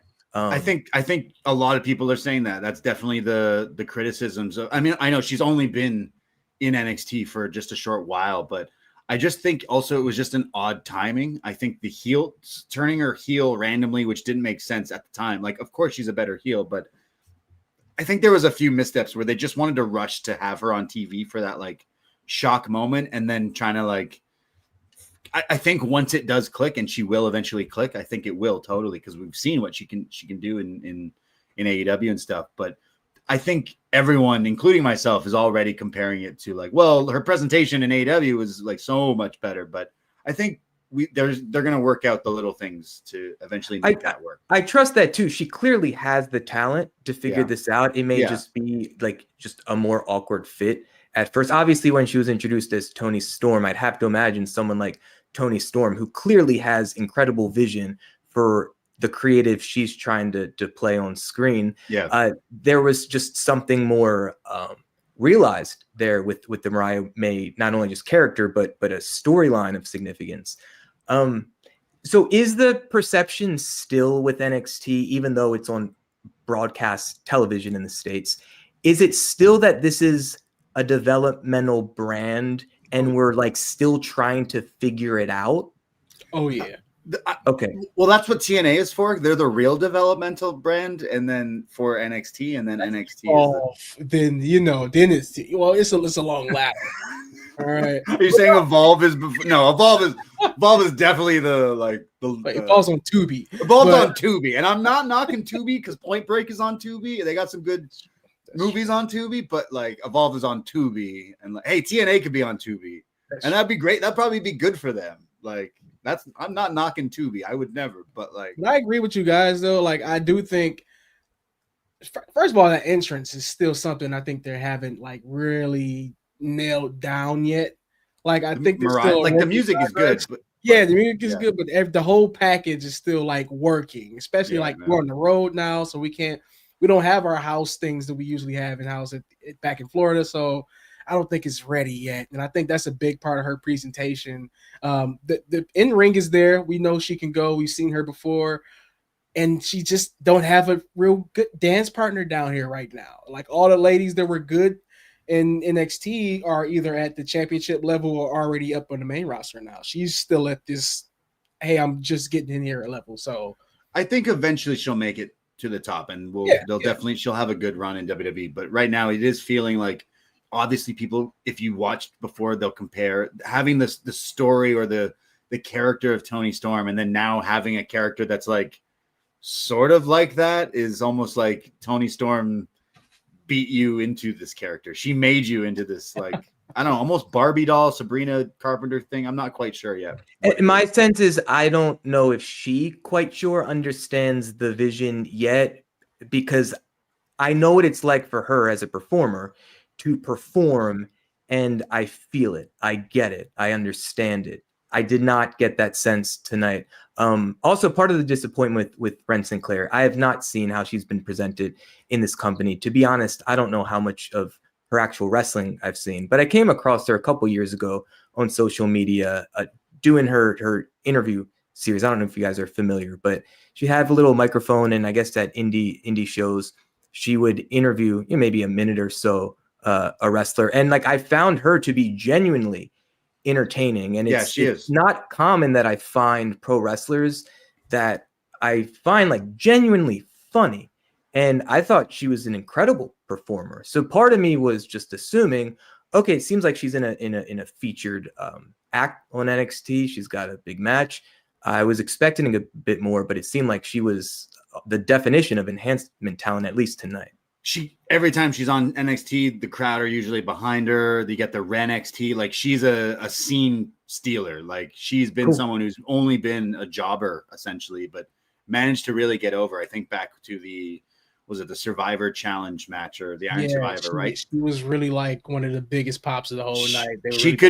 They could still have something with her. Like, I think they do. I think most people every time. It's funny that you said that because, like, legit, every time everyone watches her for the first time, you're like, oh, well, kind of funny. But then when the gimmick is she's in the wrestling group that, like, she's doing technical wrestling. So, I think it's common when you get this was a squash match. We don't get too many of those on NXT, but this is straight up a squash match. It's like if she get a little bit of offense in and then ends up being the one everyone's more impressed with than the actual person who wins the match and is supposed to look like the definitive, squash match winner. But Blake Monroe, Wren Sinclair, right away, Wren is going for these like pin attempts, cradles, crucifix, but then gets hit with a drop kick and a sling blade pretty quickly from Blake here. And then Wren tries to come back with these flying shoulder blocks and then goes for some sort of butterfly suplex or butterfly lock, but that is countered. And then a headbutt, very nice headbutt, and then a double arm DDT, just like Mick Foley used to do. And Blake Monroe gets quick work of Wren Sinclair in this squash match. But I guess the story goes after the match because in the ring, she has a microphone. But before she can get going, Jordan Grace, oh, look, she showed up. She's not allowed in the building, but here she is. And these jobber cops are trying to fight her off. But look at her. How could they? Just look at it. She's a monster. She's a unit. So she's throwing these guys around. This is when Corey Graves, with my line of the night, he says, where did we find these guards? At Costco? Very nice. And then the guards try to subdue her, allowing Blake to hit her with the headbutt and then the DDT onto the chair, laying out Jordan Grace yet again. So Monroe standing tall. I imagine we're going to go towards Jordan Grace, Blake Monroe at Heat Wave or something along those lines. But I'll start with you, the match and then the kind of follow-up, Jordan. What did you think of this? You kind of said it off the top, but the match was fine. But I really liked the post-match business here. Jordan Grace, good, effective, believable, strong, cool. And then as a good heel should do, Blake Monroe found her opening and gave what I thought was a really good-looking DDT on a chair. This left me interested to see next steps between these two. Yeah. What about you, B? Yeah. Never mad at a Wren Sinclair match. Always love to see her out there. Blake Monroe match. It was what it was. I'm not mad at the double arm DDT finish. I mean, it's a little bit used. I mean, but it looked good on the chair, like you said, Jordan. And Jordan Grace, RIP a couple of those guards because she dropped a couple on their neck. So, yeah. And she's so tiny. She looks like Tasmanian Devil just running through those guys. So she's not tall, but she's just huge, like just jacked. I would like Jordan Grace to be the one. I don't know if you should necessarily have her go through Blake because you would imagine you want to keep Blake protected and maybe have her as champion. But Jordan Grace should really be like the star of NXT Women's Division. And I feel like since coming in, like she's had some really good matches and then is kind of the fodder to everyone else, which is kind of strange because she's just awesome. So I hope Jordan Grace to eventually do put some like momentum behind her and make her a champion or something. Like she could easily have been the one to be the TNA and NXT double champion at this point. But and I don't have the benefit of seeing what came before all this, but from my perception, Jordan Grace was the Stone Cold Steve Austin of this promotion. Right. Yeah. Badass, baby face who is like legit strong and takes no shit and is being positioned as a future, I guess maybe to take Jacy Jayne, I believe, out. Yeah. I don't she felt like the one in the women's division, at least from this 2-hour program tonight for me. She's got muscles on her eyelids. She's got muscles in places you don't even have places. That's definitely, she's jacked. It's crazy. She's shout out Jordan Grace too. She's been doing mocap in the video games for years. Okay. Making her first appearance tomorrow in the new WWE. In the DLC? She's made her. Whoa. Tomorrow. Sorry, who's in this new pack of DLC? New Jack, Penta, Jordan Grace, and was ISO Speed? Who was in the Prime bottle? Yeah, the Prime bottle. Yeah, that's tomorrow. It must be. I was playing 2K just the other week, and I saw that like the DLC was coming. But I tried Abyss. That was really cool. I know you were hyped about Abyss being in and the music too. Yeah, that's what I was hyped for. They had some cool characters, but I heard there was stuff with the creative, like create a wrestler stuff in 2K. Like something happened where they made the custom stuff down. I don't know. A lot of stuff out because they had a lot of copyright hits, but you know. Okay. People were uploading some crazy things. Yeah. People upload some crazy looking characters, like realistic stuff on there. Like I'm not necessarily too caught up on the 2K stuff, but when I do play at a buddy's house or whatever, I'm like, whoa, it's cool to see the DLC. Cool to like finally make it and like see how hyped she was to be in the game. So shout out to Grace. Yeah, you said it. Like she it was known she's been doing the motion cap for a few years for different characters and stuff. So to finally get your own character, like that's a pretty cool moment. Oh yeah, absolutely. We go to another pretty cool moment. Ethan Page, the North American champion, comes out for his celebration. You know, he's out here celebrating USA and Canada a few weeks late, considering Canada Day was the 1st and, well, July 4th was July 4th. But he says that he is on his 56th day as North American champion and says that 17 Americans had the privilege before me, but no one has had this title with more honor like myself. He says, I carry this with dignity and pride and more class than all of them combined, and says that his parents immigrated from Yugoslavia and that he's seen all the small town bingo halls to the big seedy arenas coast to coast. But if my family made decisions like some of you, well, I would have ended up like all of you, but I didn't because I was born. And then he slowly unveils 2 flags in the ring. The Canadian flag as the Houston crowd boo him. He's got Canadian flags, and he says that this no longer represents North America because Canada dominates America, Mexico. Canada is North America, and I'm proud to say I'm born in Canada, but made in America, and that I'm the greatest North American alive. And then he says, I don't need this anymore, and throws the North American title out of the ring. Very, not Mike Awesome. Who's the other one? Who did that in ECW? Shane Douglas? Shane Douglas, thank you. Very, very Alundra Blaze here. As he reveals the new North American Championship, the North American title with the Canadian flag strap. He says, yes, this new gorgeous title. And he keeps doing folks. Now, I know Ethan Page from Hamilton. Shout out CHCH. Shout out Ontario. I don't know if he was doing this saying the word folks a bunch of times because I'm from Ontario and our PM Ford really loves to say the word folks quite a lot. So I don't know if Ethan Page was getting that in there on purpose, but you like a politician here, Ethan Page. He says that he's very proud of being from Canada. He says our people are better, our women are hotter, our air is definitely cleaner, and because Houston, you kind of stink, as he gets asshole chants.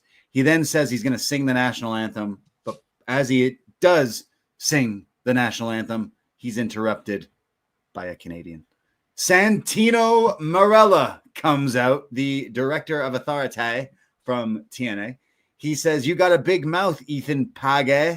What did he say? Page instead of Page, right? Of course. He says that people may know that I'm Italian like Bruno, like Rocky, but some people might not know that I live in Canada. I raised my family in Canada, and we don't think like you. We're not like you. The good people, the hardworking people. He was going fucking Dusty Rhodes here for a second. He was getting real serious here. Maybe hard times coming up. He was like, damn, bro. He says, and you, and then he totally flips it. And you, the hardworking people, you're just a bum hole boy. That's right. One of the hardest wrestling disses I've heard in a long time. Bum hole boy. The crowd start to chant it. Obviously, Ethan Page is like, no, please don't do that. He then says, you have no respect. And I've talked to Ava. I'll see you next week. And Ethan's like, excuse me? And he's like, yeah, we have a match for the North American title next week on NXT. And Ethan's like, let's do this right now. And as he goes to take the jacket off, the Cobra appears and scares Ethan Page away. But it is official. Ethan Page, North American title on the line against Santino Marella and the Cobra. But what did we think of the new Canadian championship here? B, I'll start with you. I know you're across the border from Windsor, so you're an honorary Canadian sometimes. Oh, wait, hold on. No, but loved it. Loved it. Absolutely loved it. I think this is the heat that Ethan Page should have been getting this entire time he's been at NXT. This is exactly what he needs.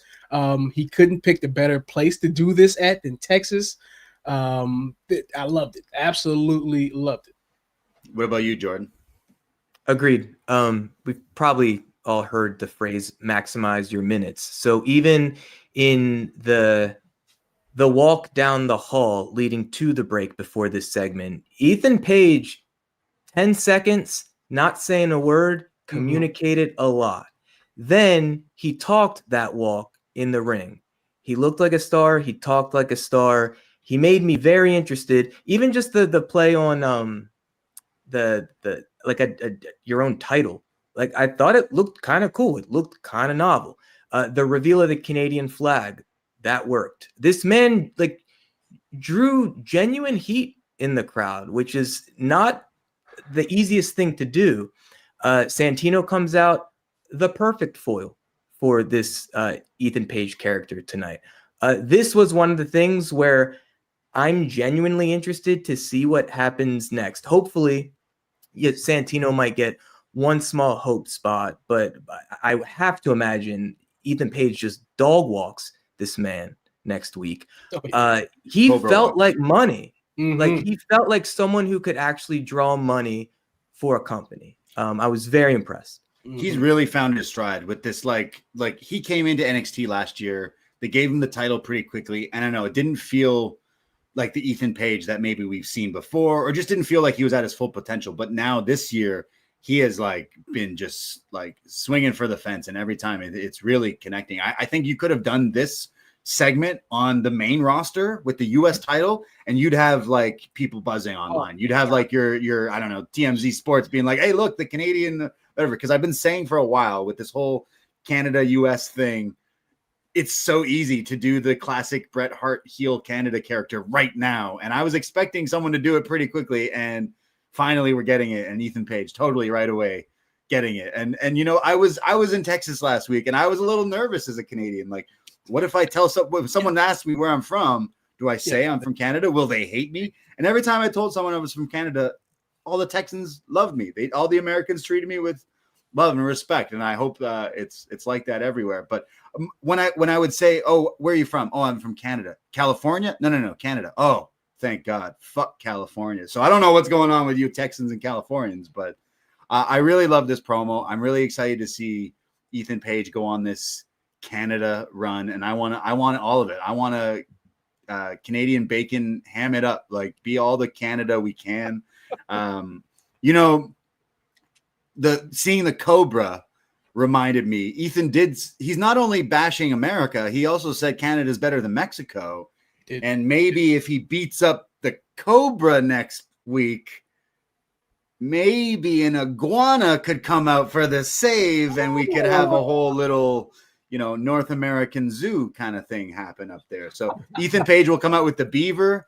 It'll be a whole battle of North America with animals. But yeah, I'm hoping we get I know they just did a crossover in AAA just recently with Mr. Iguana and Santino, but I think we deserve it on NXT TV. So somehow, some way, Mexico is going to put their hat in the ring for this fight, because I think he would be the great person to fight Ethan Page down the line, whether it's Heat Wave or something. But I really love this pro Canada stuff. I think it's funny. It gets great heat.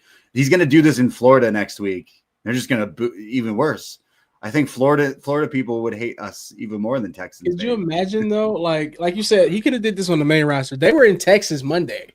They were in Houston Monday. Could you imagine that big arena if you like? It would work. Come on, come on. Also, as a Canadian, hey, I love you, my American friends. All right, I love y'all. Come on, all right. But like, free healthcare.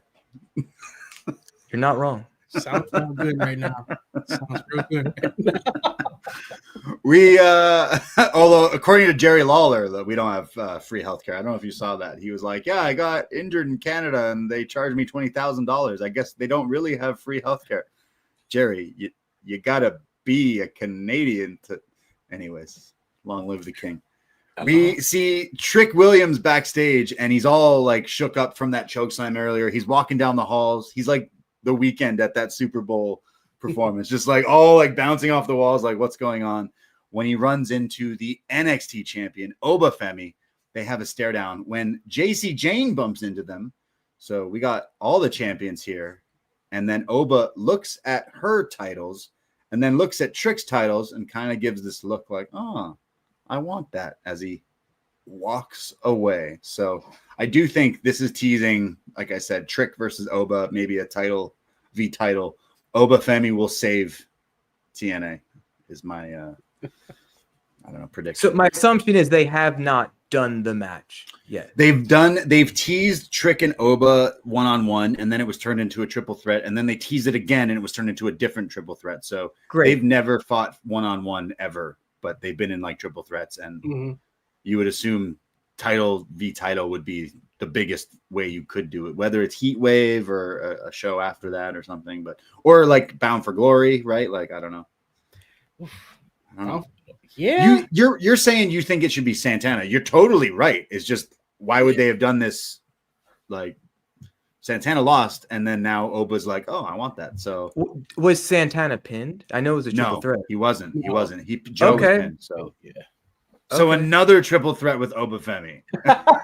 Mike Santana, Trick, and Oba. The gimmick was Oba was like, I'm tired of triple threats, but as we're going to talk about, he's in one tonight again. So, yeah.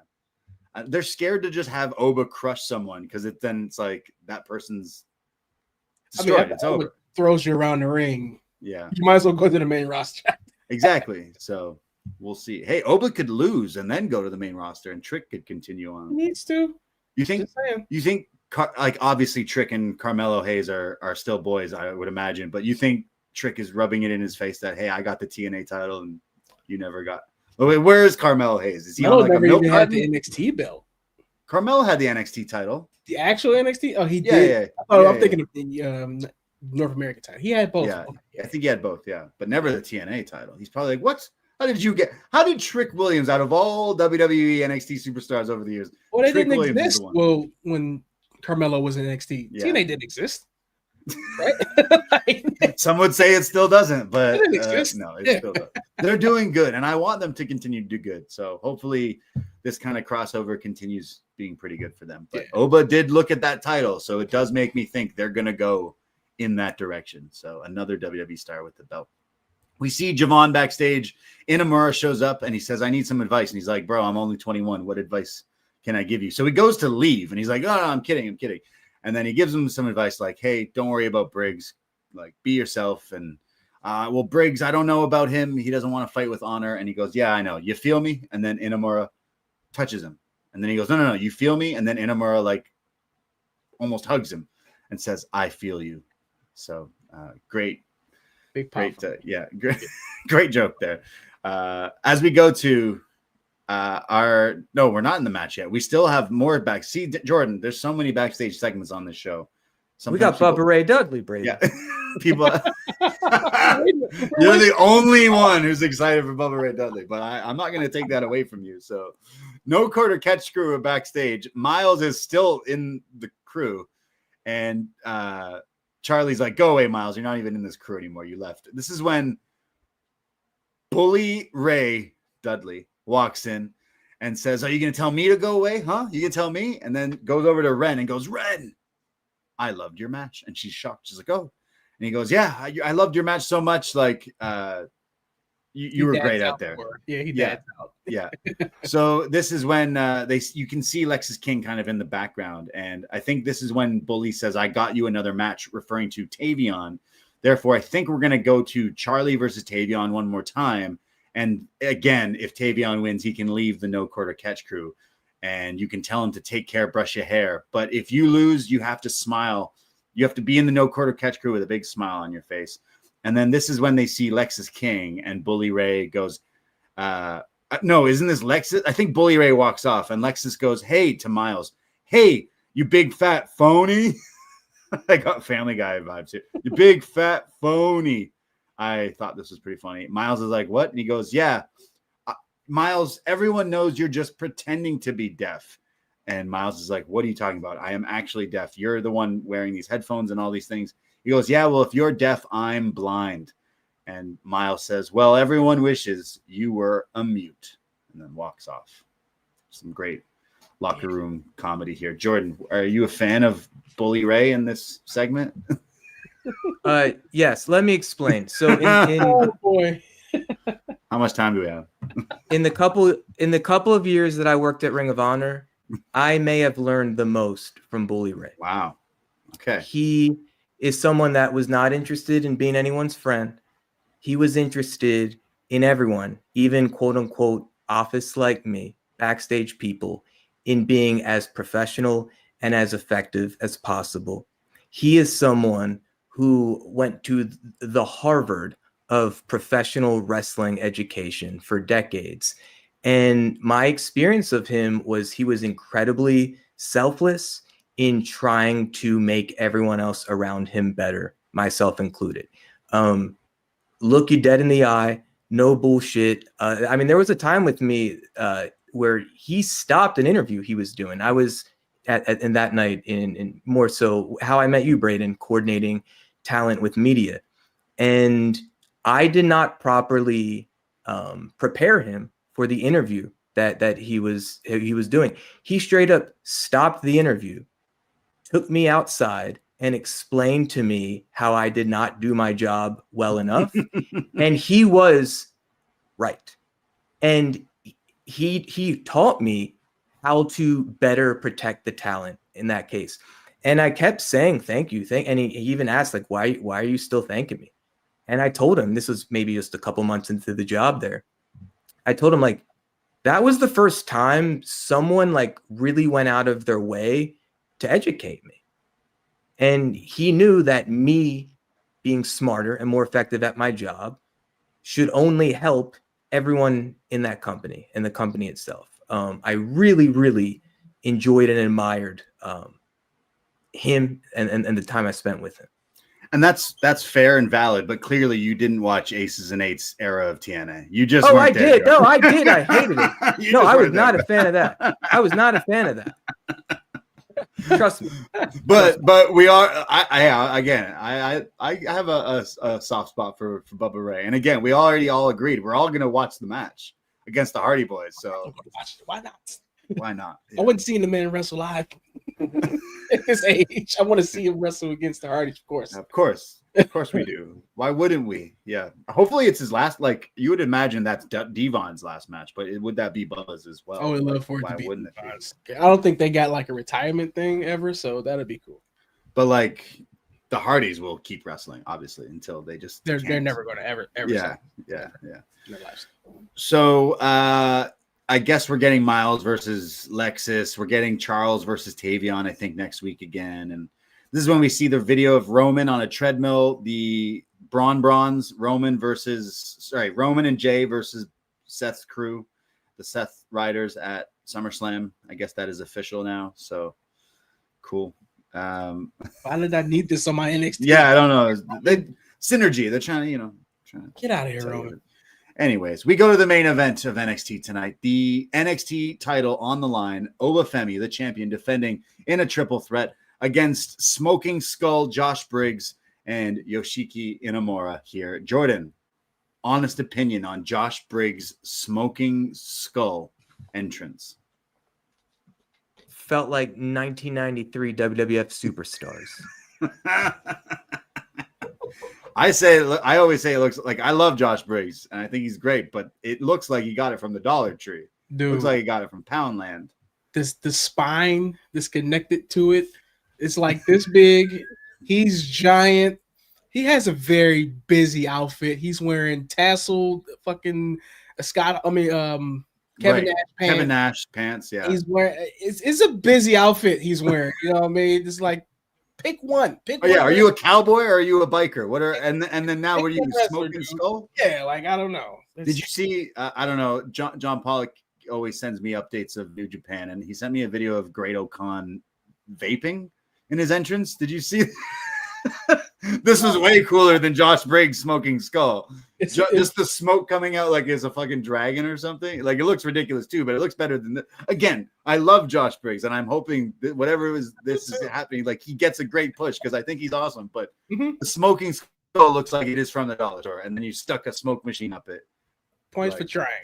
Points for yeah, it's the one thing that's gets me. I'm like, why did you have this? But there's worse. There's way worse in wrestling, but I'm picking for sure. Oh, yeah. Anyways, love you, Josh Briggs. But triple threat match: Inamura, Briggs, and Oba Femi. So I will say I really like this match. Probably my favorite match on this show. But for the first, I don't know, what felt like half of this match, it wasn't really the match we all wanted. It's basically a triple threat, but Briggs and Inamura are not gonna fight each other. Classic two baby faces. No, we're a team. Usually it's the other way around. It's the heels that are doing it. But Briggs being more so the heel, and Inamura's like, no, I want to fight with honor. So he doesn't want to really double team Oba, and he's not letting Briggs use like the chair. At one point, Briggs steps on the ref's hand, and he's like, oh, I didn't do that on purpose. So they're not even breaking up the pins in this match. And that's a little annoying, but eventually it comes into the story, I guess. So they continue to beat down on Oba and take turns and try to pin him. And Inamura is basically the nice friend, like, go ahead, pin him, become champion. Cool. But if I'm pinning him, don't break up the pin either. So it's like when you play 2K triple threat with your friends at your boy's house, and you're like, all right, let's just do a triple threat and we'll beat up. Eventually, you're going to want to fight your boy in the match. It's basically that's what's happening in this. So Inamura says no to the chair, and then Oba comes back, and he eventually hits this like double choke slam as they go to picture in picture. When we come back, though, they're still beating down on him, and then Inamura runs into Briggs by accident, and then so now he's fighting Oba one-on-one. There's some jumping chops. There's a huge sit-out powerbomb by Inamura, but Briggs finally pulls the referee, and Inamura's so upset, so finally hits a running shoulder block off the apron to Briggs on the outside. So now it is an official triple threat here. All three guys are fighting. There's some big splashes here. There's a huge Inamura when he shakes the ropes like the Ultimate Warrior and then jumps off with the splash. And this was a huge moment. Biggest moment of the show. This was a holy shit moment indeed. After he hits the splash for the 1-2, Briggs hits a moonsault off the other corner, breaking up the pin, just coming crashing down on these two guys. These are all three big dudes, but Briggs looks like he crashed on top of Inamura here.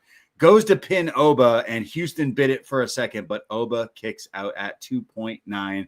Finally, Inamura and Briggs are fighting. There's some big right hands from Briggs, but then Oba comes in like just a fucking jackhammer, just slamming these guys around, the uppercuts to Briggs, taking his head off, and then hits the fall from grace, the sit-out powerbomb, or the pop-up sit-out powerbomb for the 1-2-3. And Oba, dare I say, barely retains his title in this meaty, slapping meat triple threat match. But I kind of said at the beginning, like the first few minutes where they weren't wrestling each other, it was kind of annoying, the classic, like, okay. But then when it finally got heated up, it was some pretty action-packed stuff here. So I'll go with you, Jordan. What did you think of our main event?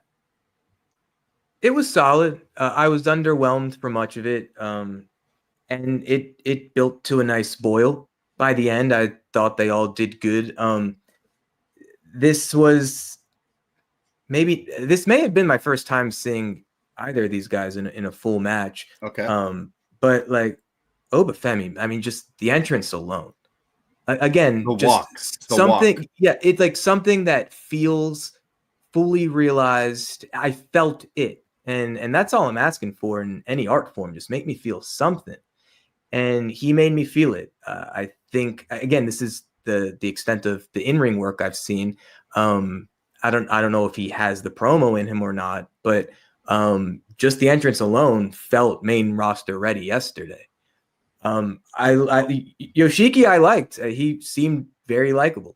I don't know if he's presented as a credible threat, but I could believe it, or I could also believe that he's just more of a fun babyface to have on your roster.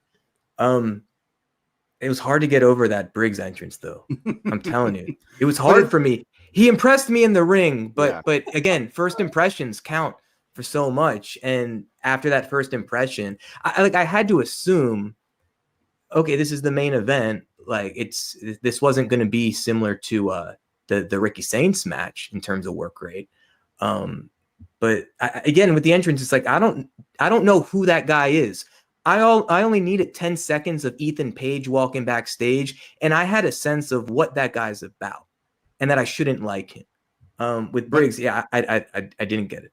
It's interesting you said about the Oba like entrance, because it's the walk. You just see this guy like huge stoic dude like walking like that. You're like, yeah, all right, like I'm sold. B, what did you think? It's the walk, it's the pose, it's the music. The fans know what to do when he's coming out. That's what I mean by a fully realized entrance that Monroe really hasn't got. We can take this anywhere. Once she's outside of the PC, the entrance turns into chaos. But you can take Oba anywhere, and he's going to have that aura, like they said. But no, the match was good when they got cooking, like you said. I think when Briggs Inamura start rolling those elbows in and having that strike battle, that's when it really picked up. But Oba came in like a cannonball with that European uppercut and just laid Briggs to sleep, man. I'm an Oba fan. I'm always gonna say push Oba to the moon. So hey, I don't know what you guys want to do with him, give him the TNA belt or whatever you want to do, but I need to see him on the main roster by Rumble. He needs to be tossing at least 4 people out of the ring in Rumble or something. 5 or 6 people, man. So all of us are Oba feminists. Is that what you call his group? Oba feminists? I think that's I don't know, man. We're gonna let him figure it out. Well, I don't want to his run has been good because there hasn't been the men's like NXT has been lacking in the past little while, but like not knocking his run. It's just there's not a lot of other like viable like I don't think anyone really bit that Miles was gonna beat him or Inamura or really Briggs or Inamura here. I didn't necessarily see it, but when it comes time, you should have someone like a Javon be the one to dethrone him because he's so like young and his high flying kind of David Goliath kind of thing. But again, that tease with Trick did make me think of maybe they would go for a title v title. Again, I said my piece about the match. Like I think if it was just a straight up triple threat slapping meat, like if you were to run this back at Heatwave, for example, like then you get like just the full on like, aggression that we would see. Because I hate when they're playing the storyline of it. And I get it. It's total. It's wrestling and all that. But it was a little hokey for the beginning. And then it really got good. And then it was over. But I guess my favorite match of the show would be this match still, I guess. The opening was fun too. But this was probably the highlight of the actual wrestling. After this, before it goes off the air, the Undertaker is backstage. I mentioned before. He goes up to Javon Evans. He's like, hey, what you got in that notebook? And then says, I still believe in you and that you got to go after the biggest dog. And Javon shakes his head. And then Undertaker asks him what Javon asked Inamura earlier. You feel me? You feel me? You feel me? It'd be funny if he did the Inamura thing to him afterwards. But NXT goes off the air with Javon looking away like, yeah, I do feel you, Undertaker. So tune in next week to see what Undertaker and Javon Evans get up to. But there you go. That was NXT. What does it all mean? Where do we go with this? Is it Trick, Oba? Is it Javon being the end game for Oba or Trick? There's a lot of different moving pieces here. But man, yeah, what a show. What did we think of this show? Thumbs in the middle there, B. Yeah, the typical run of the mill NXT. No PLE coming up soon kind of show, Right. I wasn't, not too down on it. It did have some memorable things happen with the Ricky Saints incident. The opener was pretty good. The main event was pretty good as well. A lot of things announced with the North American Championship with Ethan Page and Santino. So I'm looking forward to that, see what that's going to be. But yeah, just pretty much regular NXT show for me. What about Jordan, being not even a casual, but someone who kind of watches here and there? What were some of your high points or low points from this show? And for what it's worth, like I'm plugged into wrestling. I watch most of Raw every week, much of SmackDown, Dynamite as well. So it's not like I have a disinterest in wrestling. But for me, it's how much is enough to satisfy me on a weekly basis. There's a lot of fucking wrestling day in and day out to watch. If this, according to B, was an average or typical episode of NXT, I'm not interested in continuing on. I've seen a bit of Javon Evans, and I thought it was really effective storytelling. Like there were multiple segments and you're telling a thread, and it kind of peaked with this thing at the end with the Undertaker as a cliffhanger. I know Javon is incredible athletically in the ring. I found him to be an incredibly relatable and likable character.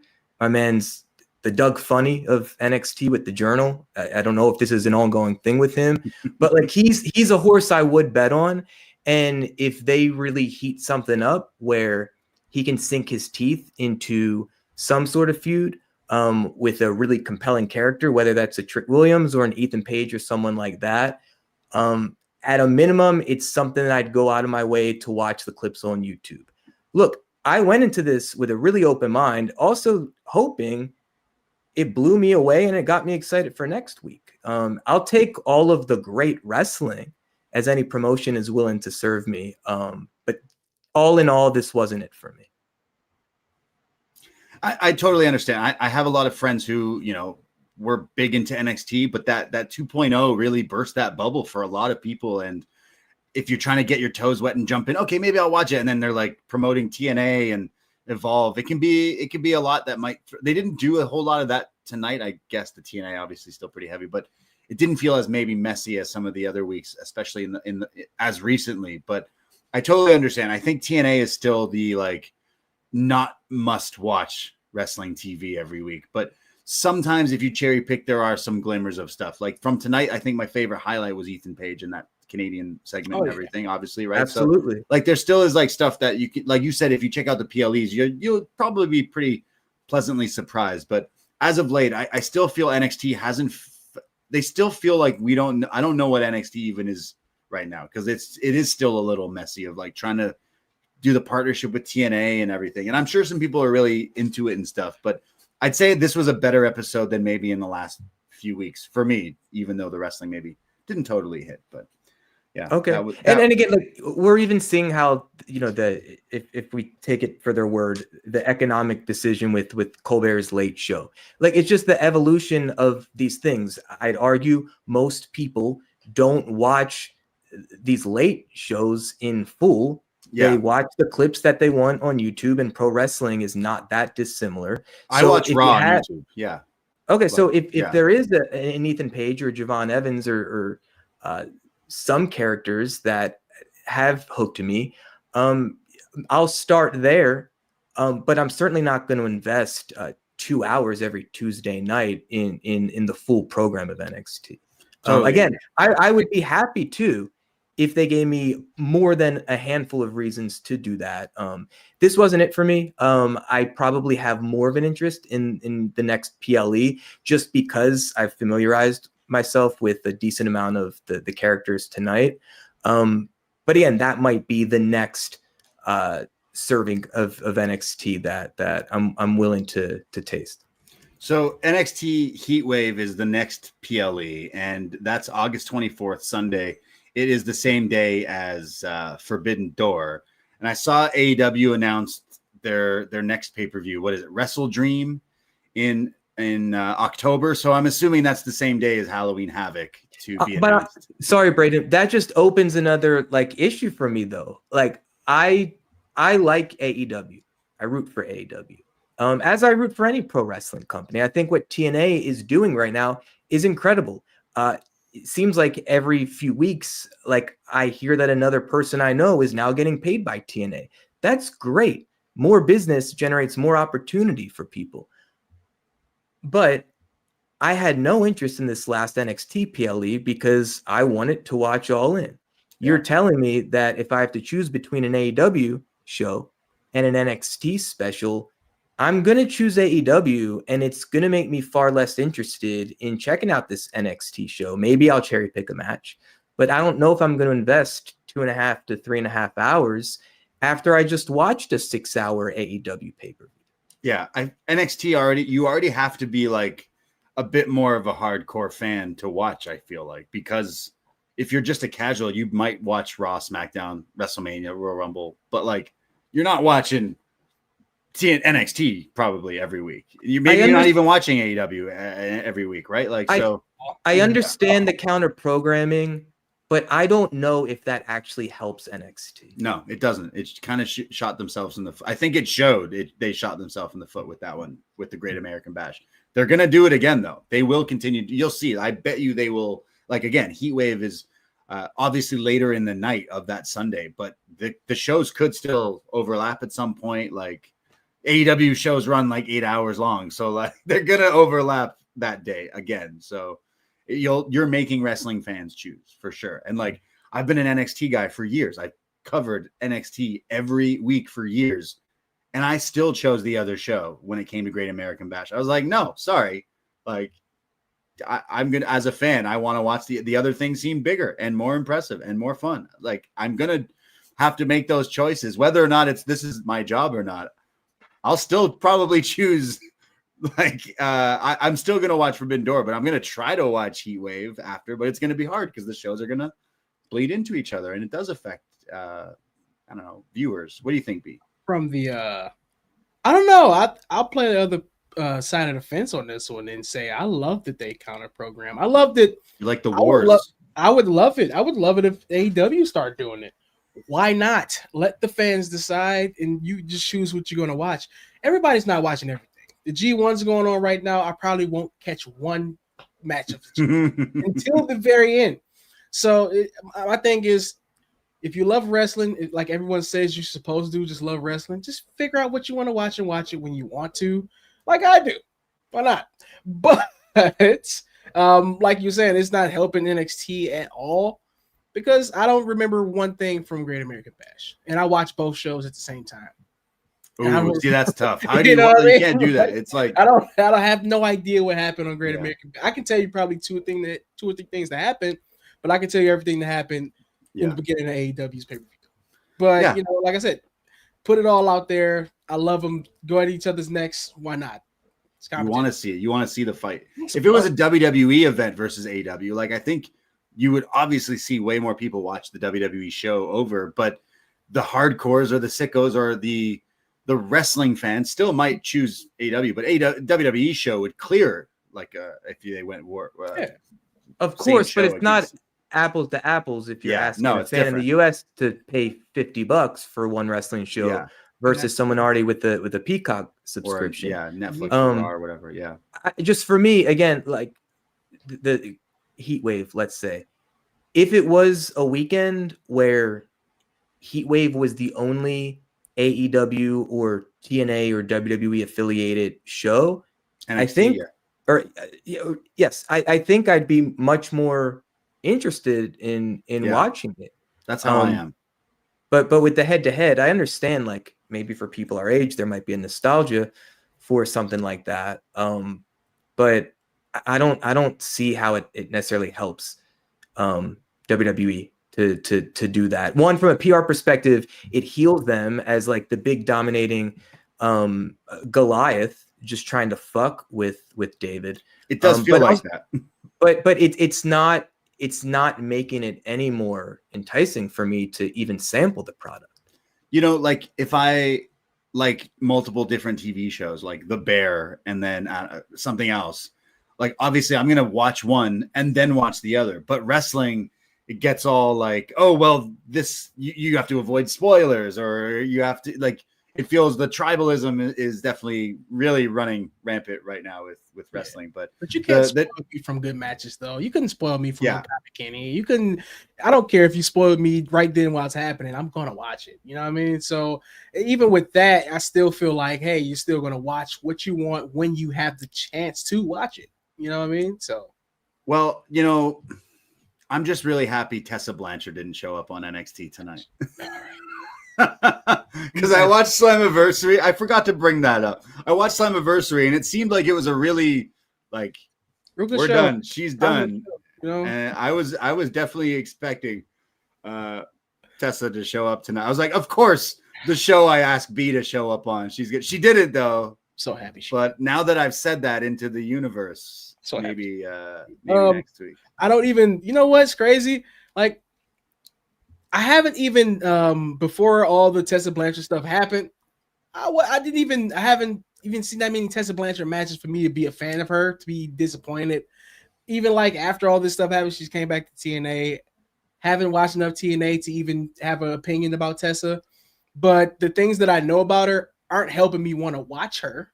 You know what I mean? So when I seen her on the pay-per-view, I was like, all right, here she goes. And I wasn't blown away. So that's not helping me with my feeling toward her. So, hey, the fans are going to say what they're going to say. They're more vocal than anything now. And the She's a Racist chants were so loud.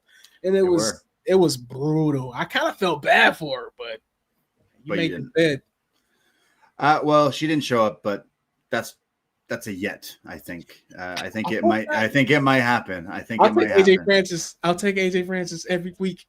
Over Tessa you take that back, don't you? Now you're getting crazy. You hear me, Sean? I take AJ Francis. I don't know, that fucking moonsault off the ladder and then breaking his leg. I'm like, you know what? Give AJ some flowers. Like, guy's breaking his body for our entertainment. That's right.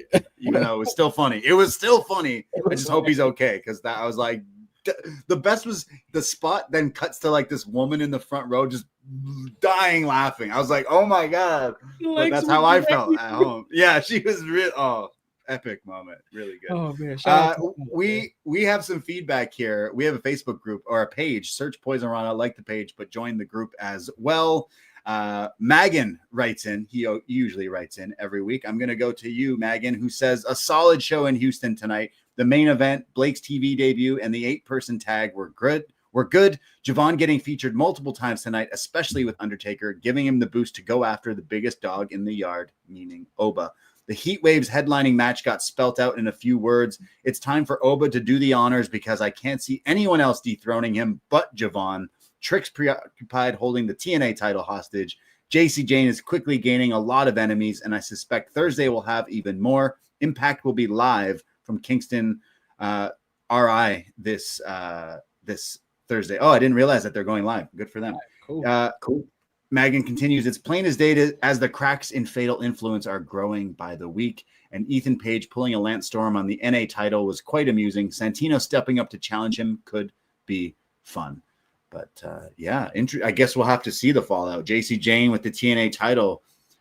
Got to tune into TNA Impact to find out what happens. Right, about that. Yeah, I'll tune in to watch more Ash by Elegance. That's what I'm going to tune into TNA. Well, I'm all ready to watch the Nemeth brothers. Let's go. And then someone thank you, Megan, as always, but also someone in the chat here, Kenta Krustafkovsky, if that's your real name, says Undertaker was looking like Steven Seagal tonight, and oh my God, you are so true. Jordan, you mentioned those glasses he was wearing. I liked the glasses. Yeah, and you like Steven Seagal too, don't you? Oh, who would win in a fight, Undertaker or Steven Seagal? Mark for Death Taker. Let's go. Oh my God. Anyways, that's the feedback there for NXT tonight. Fellas, appreciate you both joining me here tonight with some different and fresh perspective of talking about some NXT. So thank you so much for not only joining me tonight, but for all the stuff you do in the Poisonrana post-wrestling community. Appreciate. B, let the people know where they can find you or tune in or maybe what you'll talk about on your next episode of What Up, Doe. Oh, you can catch me at Cool Gang Big B on Instagram. You want to talk about some hip-hop that just came out recently? Shoot me a line over there and check out for What Up, Doe. You'll be seeing it on the Poisonrana podcast page. Once we figure out how we're going to do it, I'll be talking about all the new rap that came out. We got Tyler the Creator drop album, Eclipse album. Mm-hmm. We got more albums on the way. Come on, man. We talking all rap. Excellent. Appreciate that. And Jordan, I'm going to be talking with you tomorrow about some detoxing and some sharps. Man. Where can people find you and your stuff and your Rainforest Cafe adventures? Papa Roach on Snapchat.com. Yeah. Okay. Yeah. Appreciate that. Appreciate everyone out there. Next week, I won't be live next Tuesday, but I'm still going to be doing a show next Wednesday. I think around noontime is when I'm going to try to do it. And I'll be joined by Jack from Post Wrestling, Jack Wannon, who has filled in on a bunch of shows before. He's awesome. Check out his work at postwrestling.com and follow the socials. Again, we have a Facebook page, Poison Rana. Search in your podcast app, Instagram, Twitter, Blue Sky, all that stuff. Give us a follow and follow along on all the other stuff. I won't be live this Sunday for a new Poison Rana because Saturday's my birthday, so I'm taking the weekend off. Yeah, man. And I'm gonna enjoy it. But next Wednesday we'll be back with an Up Next with me and Jack talking about Tuesday's NXT. So catch us here at Post Wrestling. Appreciate all the postmarks and the Poison pals out there. All the NXT friends, can't do it without you, and I truly, truly mean that. And you want to hear more, patreon.com/poisonrana. But that's it. We got to get out of here. Thank you, B. Thank you, Jordan. Thank you, everyone. Take care. Goodbye. Be safe. And don't be a bum hole boy. Goodbye, everybody. Goodbye.